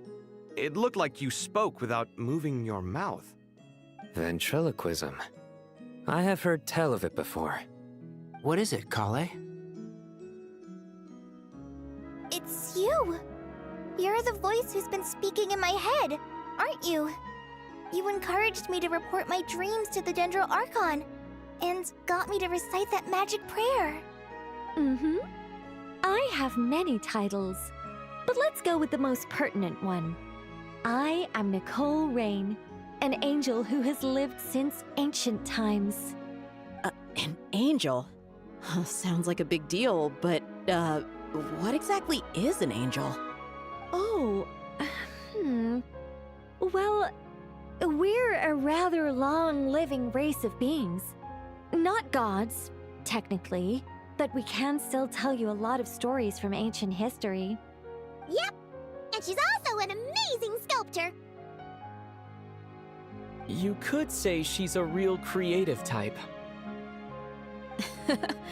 Well, ma'am, if both the Traveler and Paimon give you rave reviews, you must be pretty impressive. Oh, please don't call me ma'am. I find it so awkward when people get too formal with me. Just relax and be yourselves. No need to be nervous. Miss Nicole, if it's okay, could I ask you a few questions? Yes, you may. I can see your heart is filled with confusion, and you are desperate for answers. I also know which questions you want to ask me. Why did you dream of Sumeru City in disarray? Why did those verses soothe the Jinn only when recited by you? I can guide you to the truth, but it involves a personal secret of yours. I'd prefer to speak with you alone, if possible.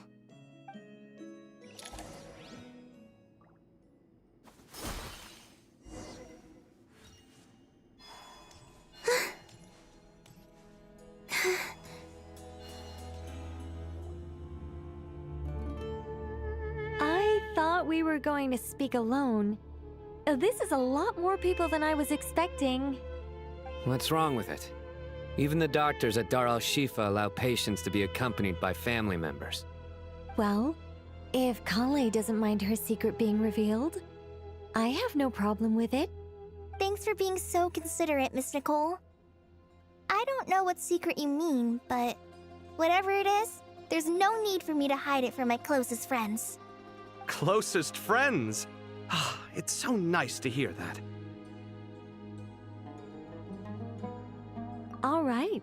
In that case, I'll get right to it. Kale, are you aware that there are god remains inside your body? I am. When I was young, I got sick with Elazar. Nothing could cure it. The Fatui convinced my mom and dad that they could help, and I was sent to an unfamiliar place. There were a lot of other kids just like me there. This creepy guy injected us with some strange medicine. which I heard contained god remains. I can still remember the pain like it was yesterday. But thanks to the friends who've stuck by me all this time, I've gradually been able to overcome those memories. Anyway, so you're saying that what happened to me has something to do with the god remains they injected me with? Yes. Those were the remains of Nabu Malikata, the goddess of flowers. What? Huh. Fascinating. You don't seem surprised like the rest of us. Why? The possibility crossed my mind when Kale recited the Goddess of Flowers song and calmed the Jinn. You made Paimon jump! What are you doing here, Lilupar? I was merely passing through when I heard the name of the Goddess of Flowers. Be assured that I share your surprise. You, with the hat. Are you certain? I sense no trace of the Lord of Flowers within her.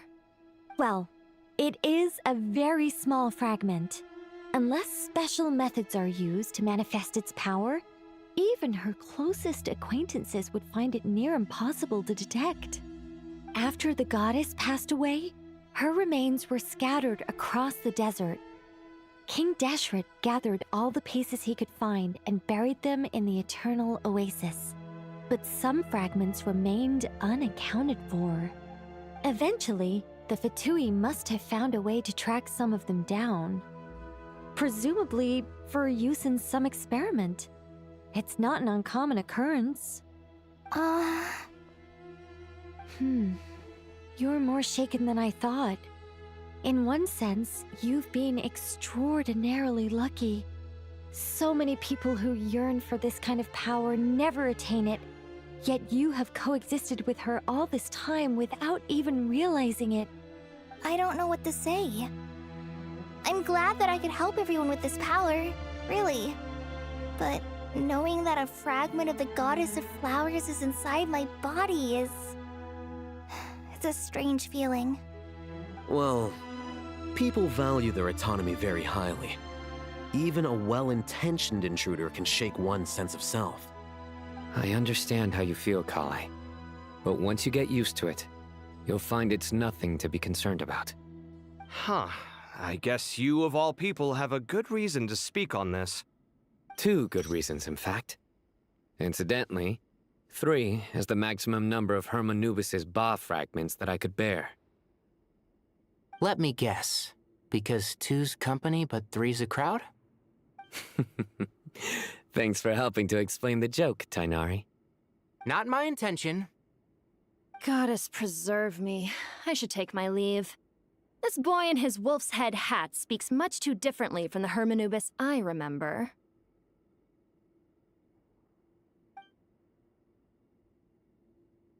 Kale, all I'm trying to say is, no matter how many Hermanubis fragments there are within me, you wouldn't think of me as Hermanubis. In the same way, you are simply you. Yeah, I know what you mean. So about that dream I had, was it a warning from the Goddess of Flowers? Yes. Just like me, she was an angel created by the primordial humans, born with the instinct to guide living beings. Though her body and soul have perished, her essence retains its natural instincts. Even her smallest remaining fragments would do their utmost to send you that warning. The Mother of Dreams? Lord of Flowers and Oases? She must have had a premonition. That is why she gave that dream to you. We won't let our efforts go to waste. But I still don't understand. Why me? Yes. Why indeed? You weren't the only one injected with god remains, but only in you have her fragments persisted. I suspect it may be because of the firm will you showed in the face of suffering. She was likely assimilated by that will. Of course, this doesn't mean you have to shoulder any extra responsibility. As this young man said, you are who you are, and that will not change. All right, any further questions from the family members of the patient? If not, we should head to the mausoleum of King Deshret. Let's move out. Time to put our plan into action. We all hope it'll work. But will we really be able to open Aru? And even if all 7 pillars of King Deshret agree to let us proceed, the scale of the work to follow is daunting, to say the least. Haven't you handled other big projects before? I mean, the biggest project I've worked on to date is probably the Palace of Alcazarzaray, I guess? But this is orders of magnitude beyond that. It's a total nightmare. Look on the bright side. At least this time you're actually here when Sumeru needs you most. You won't have to come asking me for details after the fact. Mock me all you want. But now that I'm here, things will be resolved far more quickly and smoothly than last time. Kave's self-doubt disappeared in an instant. Like magic. Well, this confidence is most gladdening. Now, go and pack your things. We'll head to the mausoleum as soon as you're ready.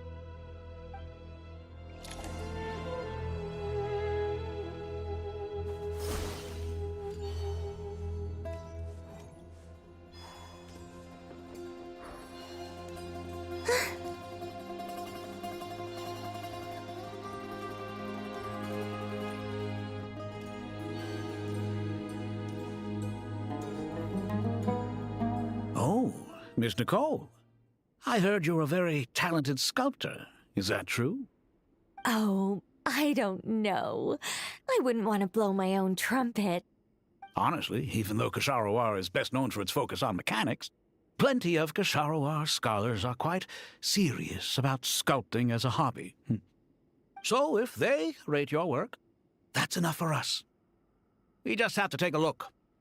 Who's we? Myself and a few other scholars. Kashif, Daneshvar, come take a look. Oh, well, if you insist, I suppose there's no harm in showing you.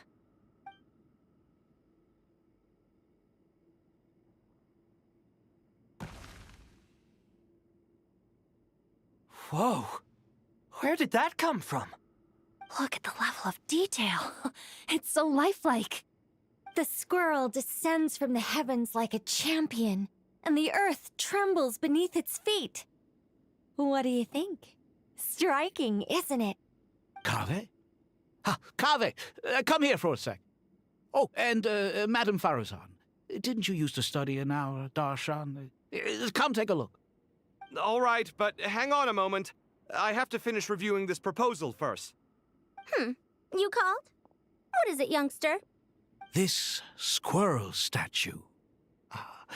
Isn't it cute? Oh, a squirrel. I wouldn't say cute per se. The realism is what stands out to me.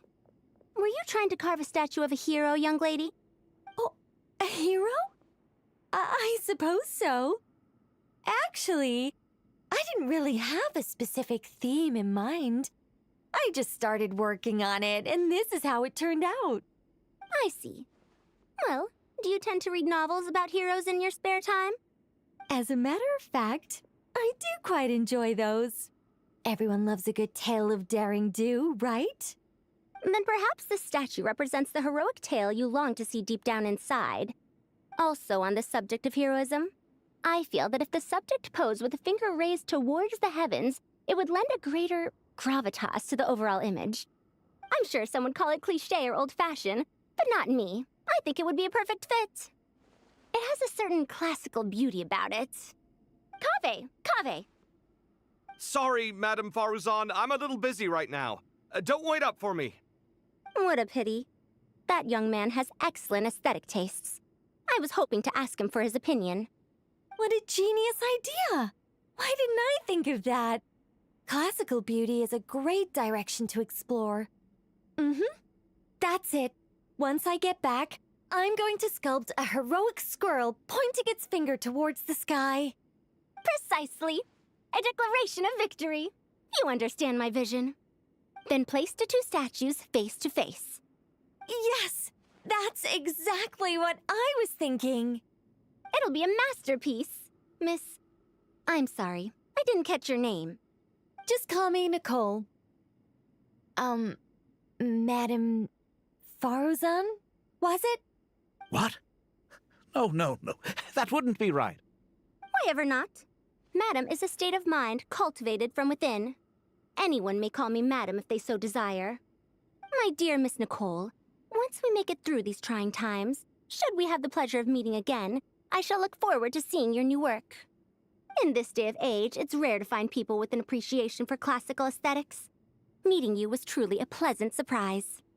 Honestly, I feel the same way. It's been a long time since I met anyone interested in this style of statue. Clearly, they don't call you Madam for nothing. Also, I have to say, you're a very good judge of character. Because when I think about it, I really am someone who likes stories about heroes. That must be why I've quietly kept watch over generation after generation of them. Sorry, keeping watch over heroes? What exactly do you do for a living? Oh, never mind that. Let's not tell Madame Faruzan about Miss Nicole's true identity for now. Good idea. Let's limit the conversation to aesthetics.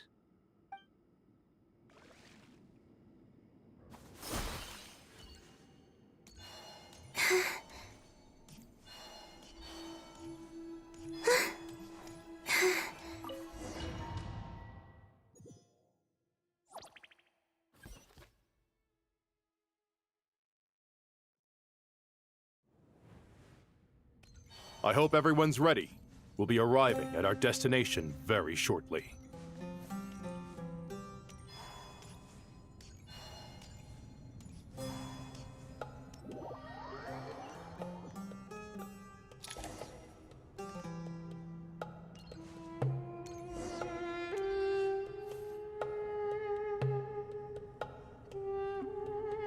Why, we've not seen so many visitors ever, really. What is this place now, a tourist attraction? Ah, closer inspection reveals many familiar faces. To what do we dusty old fellows owe the honor? Surely you're not just here to chat. You surmise correctly. We are here to carry out a rather enormous project. Ho, enormous, you say? How large, then? Larger than the gaping void in our lives? Why, you've even put a smile on Goatee and Crocco's faces. All this activity is making for quite the special day.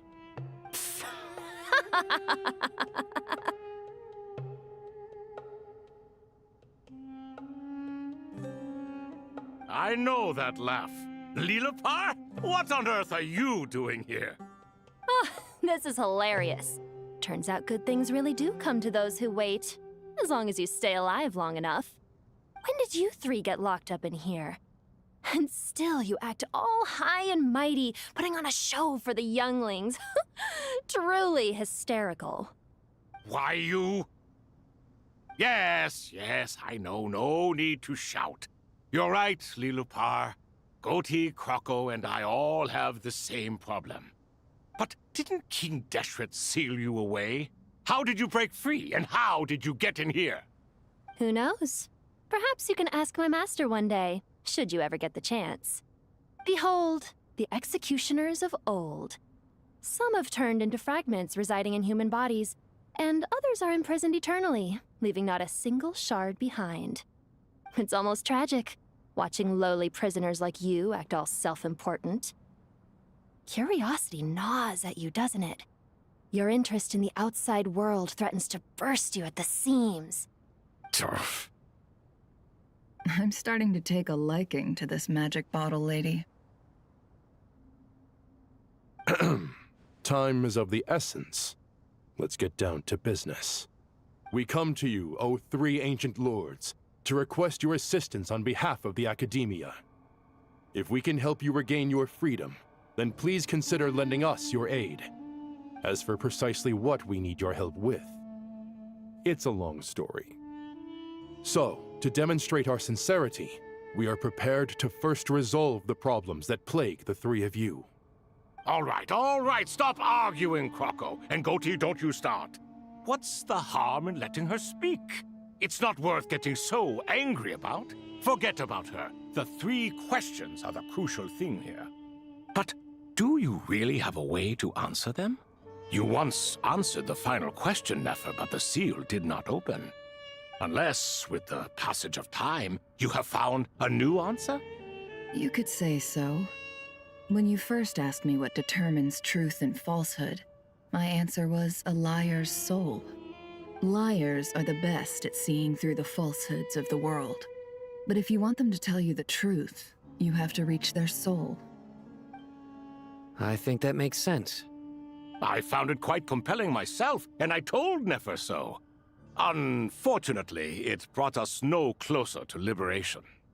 Well, that's simply because it was my answer, not the one King Deshret was looking for. Can you guess which answer Al-Ahmar wanted then? Time. And that's not only the answer to the final question, it's the answer to all 3 of them. All things wax and wane with the passage of time. Love and hate eventually fade into nothing. Current affairs are always fraught with conflict and controversy. Only time can distinguish between right and wrong. You once described King Deshret as a proud man. I'd say that the prouder someone is, the more inclined they are to believe that only time is qualified to be their judge. Time. Well. Indeed. Perhaps in building Aru, our king was in fact attempting to reverse time, to bring love and hate, right and wrong, the rise and fall of all things back to their point of origin.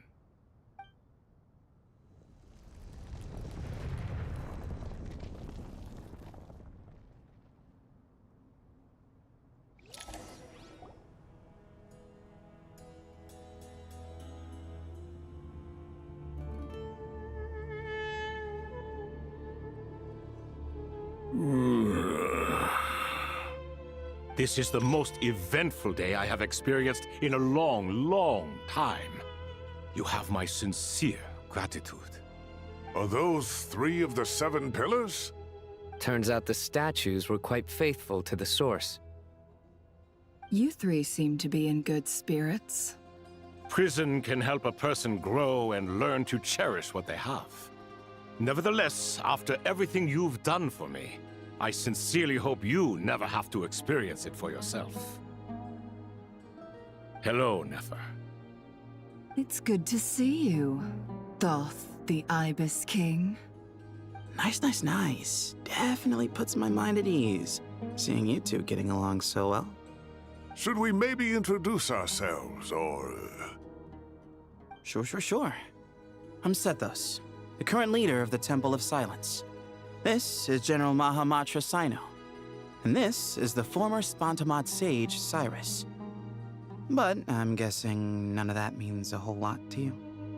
Everything is equally new to us, in truth. We've been gone from this mortal world for longer than you can imagine. Let's hold off on the introductions for now. We can always ask Nefer about you later. It'll give me something to talk about with my chosen disciple. You're like a helpless parent. Gods and people of yore are not necessarily welcome in today's world. Self-awareness is one of my finest qualities. I thought I ought to share its fruits with you 2. Is that so? Well, I think we'll take it in stride, just as we did with the 3 questions. Let's not forget, it was my persistence that won you both your freedom. Fair point. I have to applaud your persistence. And I must praise you for your wisdom. Now, state your wishes, young ones. I'm sorry? Why, your tremendous accomplishments deserve a reward, do they not? You must let us do something for you in return. General Mahamatra, what do you think? I won't beat around the bush. Sumeru is facing a crisis the likes of which have never been seen before, and we need your help. Every calamity throughout the ages has been connected to us in one way or another. whether we were its cause or consequence. Whatever is wrong with Irminsul, it severely affected the Dendro Archon. She fell into a coma and is currently receiving treatment from the Dendro Dragon. The Dendro Dragon? I'm sorry, the Dendro Dragon is helping to heal the Dendro Archon? Not a pep, surely. Not vicious, cruel Apep who possesses no virtues aside from her basic instincts. Ah, good heavens. Oh, I shudder to think what could have caused Lesser Lord Kusanali to suffer such a plight. Still, why would the Dendro Dragon lend you her aid? She has always held nothing but contempt for the Archons. I suppose she and Kusanali must have some history. You can help us make history too. A smooth talker. Well said, lad. Currently, no one can connect to Irminsul. We hope that by opening up Aru and making some modifications to it, we can use its technology to our advantage. Unfortunately, Aru is an imperfect creation. King Deshret never managed to realize his full vision before his death. Much remains to be done if it is to be pitted against Irminsul itself. Besides, I hear your reasons, but to give Aru up over such would be... The archaeological records clearly indicate that although Aru's construction took a long time, it was not beyond human means to achieve. Modern technology should solve the efficiency issues. We have no choice but to go all in on this. This is by no means a threat. But the only reason we helped you escape from Aru was to gain the necessary leverage to negotiate with you. You asked us to state our wishes, and we have. Each one of us here needs your help, as do all the thousands of people living in Sumeru. They need you, and they need Aru. What do we think, my fellow old fogies? Shall we lend our support or not? Since you ask so nicely, naturally. Naturally what? Are you for or against? I simply mean we shall do what comes naturally. You claim that you wish to open Aru. Know you then that the golden slumber created by King Deshret is preserved within? We do. We understand the risks involved. In all likelihood, the mortal world will never again be able to replicate King Deshret's work. Never will there be another chance to come so close to creating a utopia. Knowing this, are you sure of your decision? We are sure. Before people can dream, they must first live. If your minds are made up, very well. We shall summon our erstwhile colleagues to discuss this further. Saint Shezepank, Saint Bennu, once you surrendered to silence and were buried with King Deshret.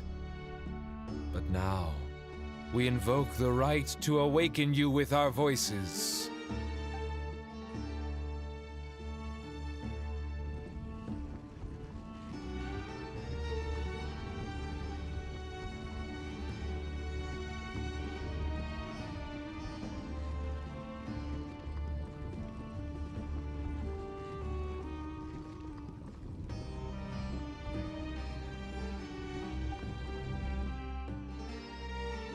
Saint Bennu, responding to your call.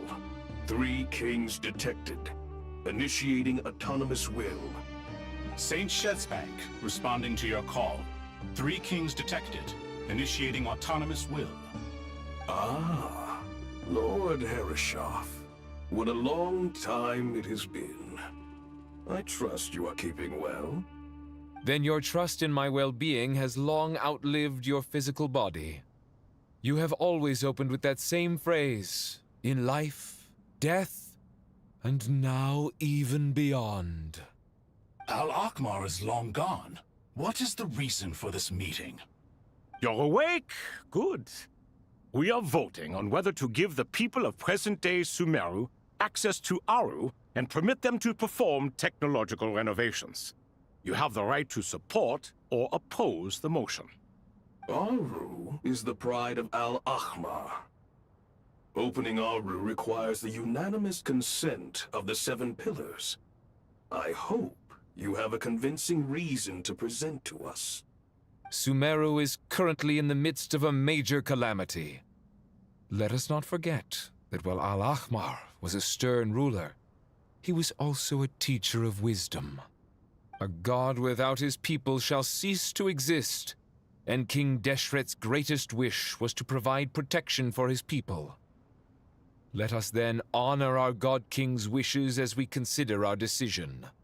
I do not mean to mock these proceedings, but what is the point of a unanimous vote when we know that the last of the 7 pillars, the Dendro Dragon Apep, will never communicate with us? This will no doubt surprise your mechanical mind, and I have no intention of trying to persuade you it is true. But Apep is, in fact, healing the Dendro Archon as we speak. Huh? Can someone attest to this? Do we have any proof?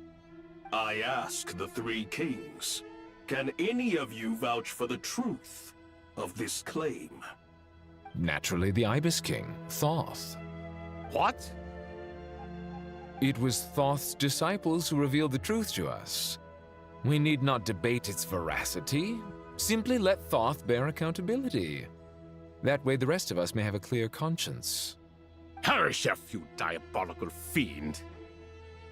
I awakened our former colleagues for you, supported your opinion, and backed your decision. What sort of fiend would do that? I miss the days when Hermanubis was still around. At times like this, he would offer to take accountability. What are you trying to say? Is my word worth less to you than Hermanubis's? Hypocrite though you are, Lord Thoth, you are humorous in equal measure. How could we bear not to associate with a character such as you? I, Saint Shezpank, approve the Goat King's proposal. Since King Deshret is no more, we shall receive no reprimand for acting beyond our remit. Nevertheless, I sincerely hope that those before us understand the significance of what they intend to do. Remember, the moment that Aru is liberated, the myriad souls residing within the Golden Slumber will return to the ley lines. And once the ley lines flow again, these souls shall in turn be received by Irminsul. To take this step is to bring the perfect afterlife created by our king to a permanent end. We understand that well, and we have decided to proceed regardless. Furthermore, the contemporary human perspective would contend that confining souls in this way is no act of benevolence. The deceased have a right to rest in peace. King Deshret's creation is clearly a place of rest and peace. It is just that many do not see it this way. But no matter. Saint Binu approves. Hermanubis' representative and the Dendro Dragon Apep made their choice ahead of time, while the Goat King, Ibis King, and Crocodile King have also granted permission to liberate Aru.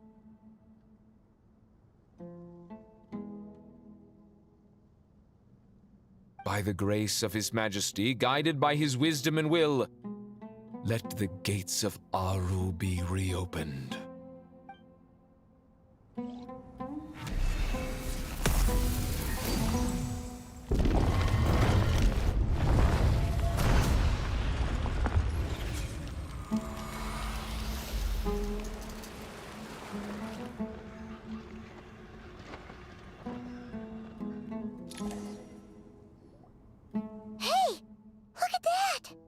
What's this? Are we under attack? No. Wait, it's... Here you are, through the sands of time. Father. It's Chet's father, Jibriel! That's right! He entered the Golden Slumber, didn't he? I smell blood and sand on you. You've grown, strong as a wild beast, and without shedding a tear. You have to leave, don't you? Please, just answer me this. What should I do for you? This meeting is a blessing from the gods. My soul, once imprisoned along with that of Samael, is finally free. I am truly grateful for the chance to see you again. That the dead should meet the living is itself a miracle. One brief, precious moment is enough. Enough to set my heart at ease. Do not weep for me, Jet. I know you will accomplish many great things in your life. You will go further and climb higher than I ever did. All I ask is that you take good care of yourself.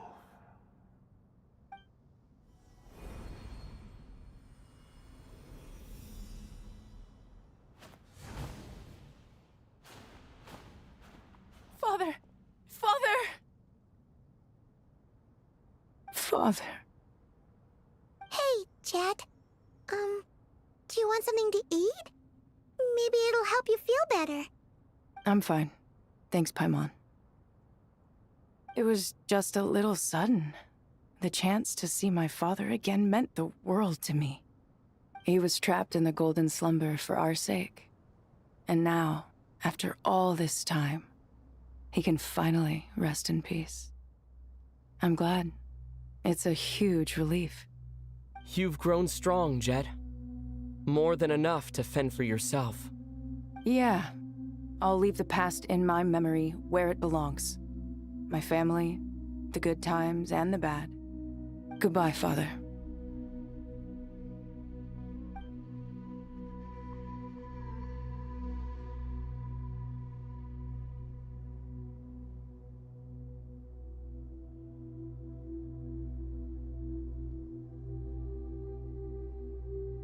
Ah, me, what a touching reunion that was.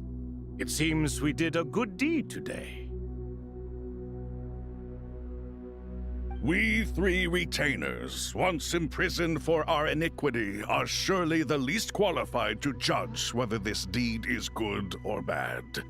Either way, Aru is open. Now you have your opportunity, and with it, whatever trouble may ensue.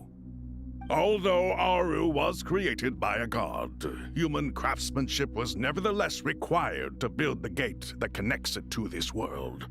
Perhaps the relationship between gods and humanity follows a similar principle. As for your proposed renovations, we cannot determine which functions to keep or discard. Proceed as you see fit, but please entrust the task to your most accomplished scholars, or Bennu will be most displeased. It matters not. The Ibis King shall be accountable if any problems arise. Ibis, you chose to take on disciples, and so it follows that you must accept the risks of associating with humans. If I'd known you'd be like this, I would have locked all of you away in Aru, never to leave again for all eternity. All of us? What does this have to do with me? Vilify me no further. Scholars, since you have liberated Aru, allow me to present you with a gift. Using Aru's power, we shall install a defense mechanism at our king's mausoleum. You must be guarded even against Irminsul itself. This shall afford you some convenience. Unseen and unheard. From this moment forth, none may by sight or hearing perceive anything said or done within the mausoleum. Amazing. And all this is achieved just with the power of Aru? With technology from the heavens, the possibilities are endless. Just because King Deshret did not use it for this purpose does not mean that it cannot be done. So, marvel away. This is the reward you have earned. All right. Well, that resolves the issue of confidentiality. What about the technical side? Do we have the manpower? Why, yes. I've already contacted them. They'll be here soon.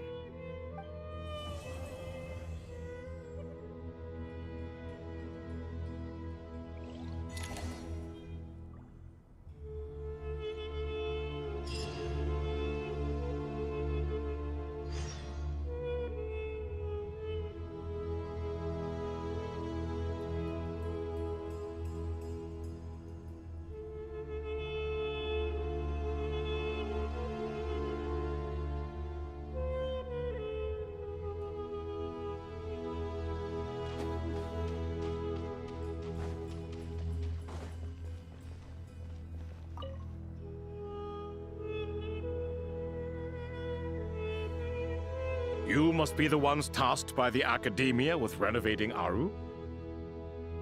That's right. Good afternoon. I'm Kaveh, and these two are Termezi and Naisaburi. Hey, I'll hate them! Come and introduce yourself! We've met before. This is Thoth, the Ibis King, and everyone knows these two. Afternoon, gentlemen. I've only ever seen these two in murals! Ah, the paintings in the temple. They show us chatting, playing cards, playing chess. Precisely the activities we most enjoy, funnily enough. No, only you enjoy playing chess. We were just humoring you. I wouldn't go that far. Back to the matter at hand. A preliminary assessment by the Academia indicates that this project requires expertise in various disciplines, including the deciphering of ancient texts, mechanical engineering, the restoration of ancient ruins, and elemental theory. The most capable minds in their respective fields are here before you. If there are no objections, we'd like to begin our work. The artisans who built Aru for Al-Ahmar gave their very lives to create this splendid work. Follow their example by giving your utmost devotion to this project. I didn't know that. We'll do our best, of course, but we certainly won't be sacrificing our lives. Such brazen words. Humans these days are a far cry from their ancestors. What little respect you show for King Deshret. No, that's not what he meant. Please, don't mind him. He shares your sentiments, just not your, penchant for hyperbole. Assuming that's what you were going for? I just think it's important to manage expectations. Forgive my lack of courtesy, but we simply can't sacrifice our lives to the gods on completion of the project like people in the legends of old. Here's a first draft of the project proposal for your perusal. Please let us know if you have any requests. Normally, I'd have made it look a lot more visually appealing, but we were really pressed for time on this occasion. I hope you'll forgive me if it's a little rough around the edges. Naturally. If my fellow ministers deem this meager display of respect sufficient, I suppose I can consider agreeing to their proposal. Why are you so preoccupied with the ostentatious displays of respect to Al-Ahmar? We should be trying to make things easy for them. You never know. We might have to rely on these young people to look after us in our old age. Exactly. This is Aru's mainframe. Be reminded to use it with great caution. We certainly will. Thank you for your assistance. You may attempt to lay out punishment should you so desire, though I'm afraid it would be futile. You and I both know that certain components of Aru can only be operated by humans. King Deshret always believed in humanity. Still, the reason that Aru's modules are designed that way is not so much because he trusted them, but more because he was wary of you. Is that true? No wonder human artisans helped to build Aru then. He actually required human assistance to create his greatest work. Naturally. Have you noticed that the Goat King keeps giving superficial responses? It's like he's just going through the motions and leaving the real debate to his colleagues. He understands the art of perfunctory speech. That's what earned him his position as the Minister of Ministers. It seems the rumors about King Deshret being a poor judge of character are baseless after all. Excuse me for being blunt, but it sounds suspiciously like you're putting yourself on a pedestal and mocking me. You're mistaken. And while there's nothing strictly wrong with making every conversation about yourself, it's not exactly a positive tendency either. You? Whatever. I knew it'd be like this working with you. All right, let me past. I need to look at this console. It's your job to activate it after all. Let's begin. Everyone, please proceed with the external checks and preparations as per the procedures outlined in the engineering plan.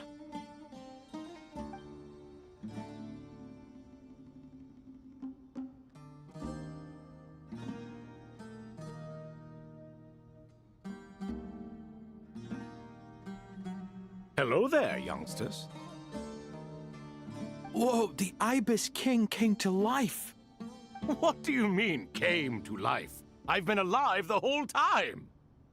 You did say we could start our research, right? Are you having second thoughts now? I've reviewed the proposal. The work you're planning to carry out on this grand device is ambitious in its scope. You have ample confidence in your abilities, I take it?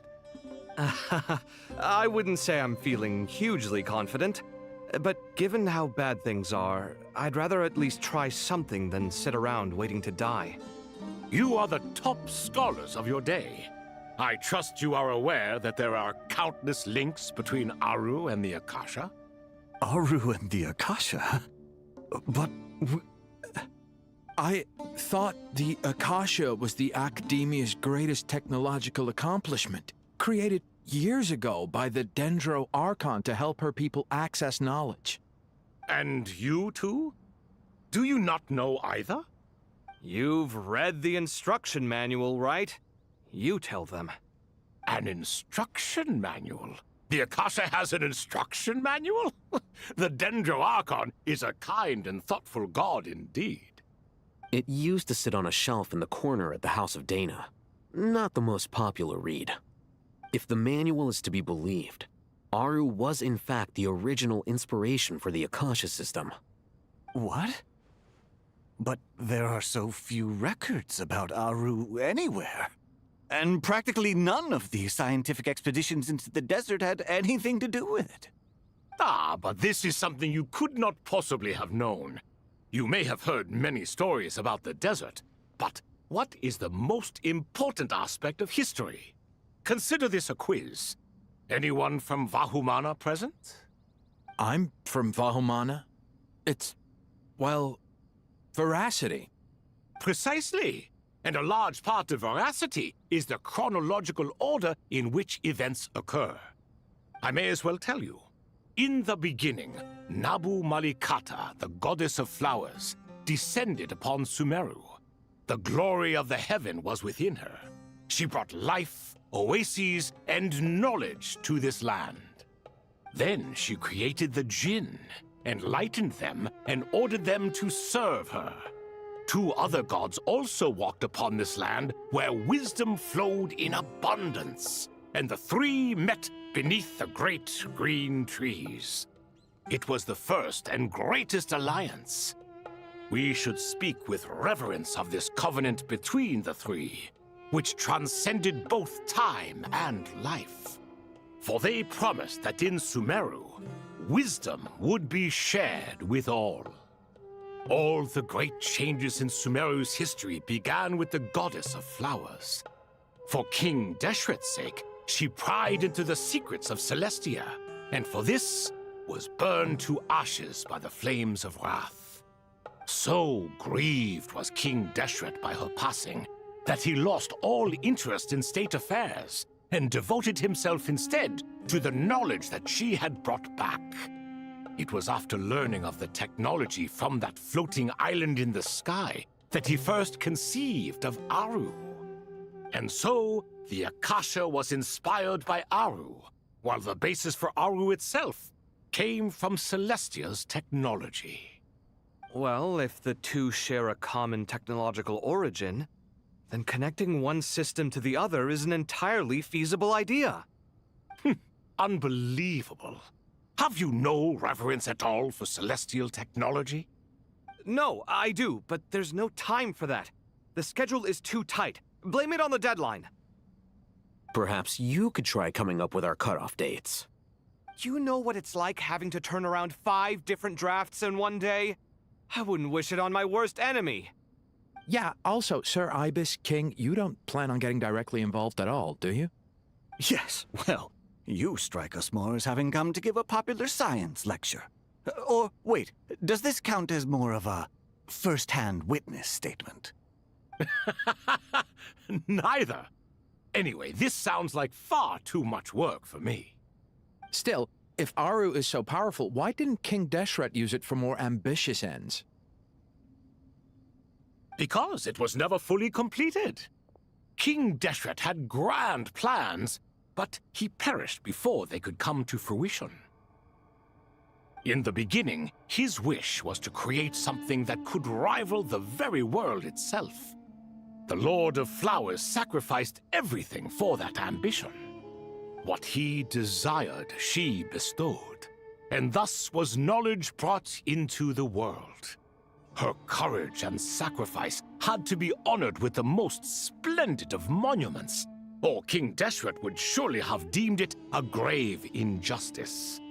And that monument, built from knowledge and technology, etched with a sacrificial and courageous love, even in its unfinished form, it deserves to be treasured. At that time, King Deshret said the following to the Lord of Dendro. Since we share an eternal covenant, I shall never be your enemy. Hence, the fruit of wisdom from the heavens is not to be devoured. Remember, it is not that I lack the power to become the enemy of wisdom. Yet you and she have taught me much and shown me kindness. For this, I cherish you both. In the end, Aru was only used to store a portion of the souls. It was but a primitive form of the masterwork the king had envisaged. His final hope for Aru was to return to the past, when she yet lived. So the point you're making is, King Deshret was both powerful and ambitious, and he only ceased his imperious ways out of affection for the Goddess of Flowers and the Dendro Archon.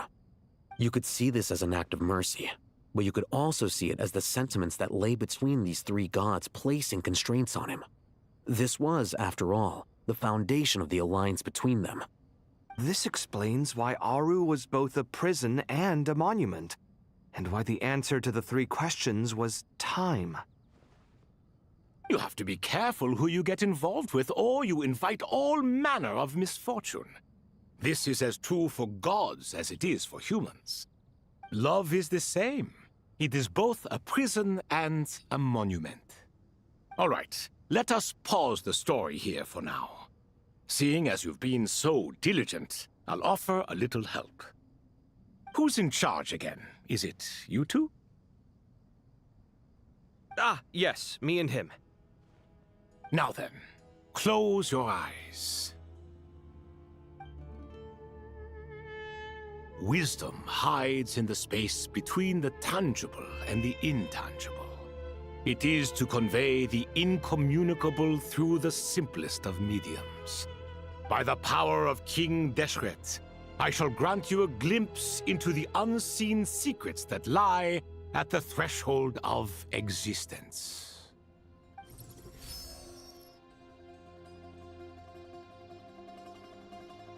Where did this come from? Is it a new mechanism? It looks more like some form of externalized information. You've rendered it visible? Just as the Akasha allows you to access a greater range of knowledge, the power of our king permits one to perceive ingenuities that do not belong to this world. This is no ordinary mechanism. It reflects the internal structure of Aru. Whether you choose to increase or decrease, keep or discard. Come, use these to achieve the outcome you desire. Looks mechanical to me. Better let me handle it, just in case. But wait, how do I get up there? Turn around. So that's where the elevator is!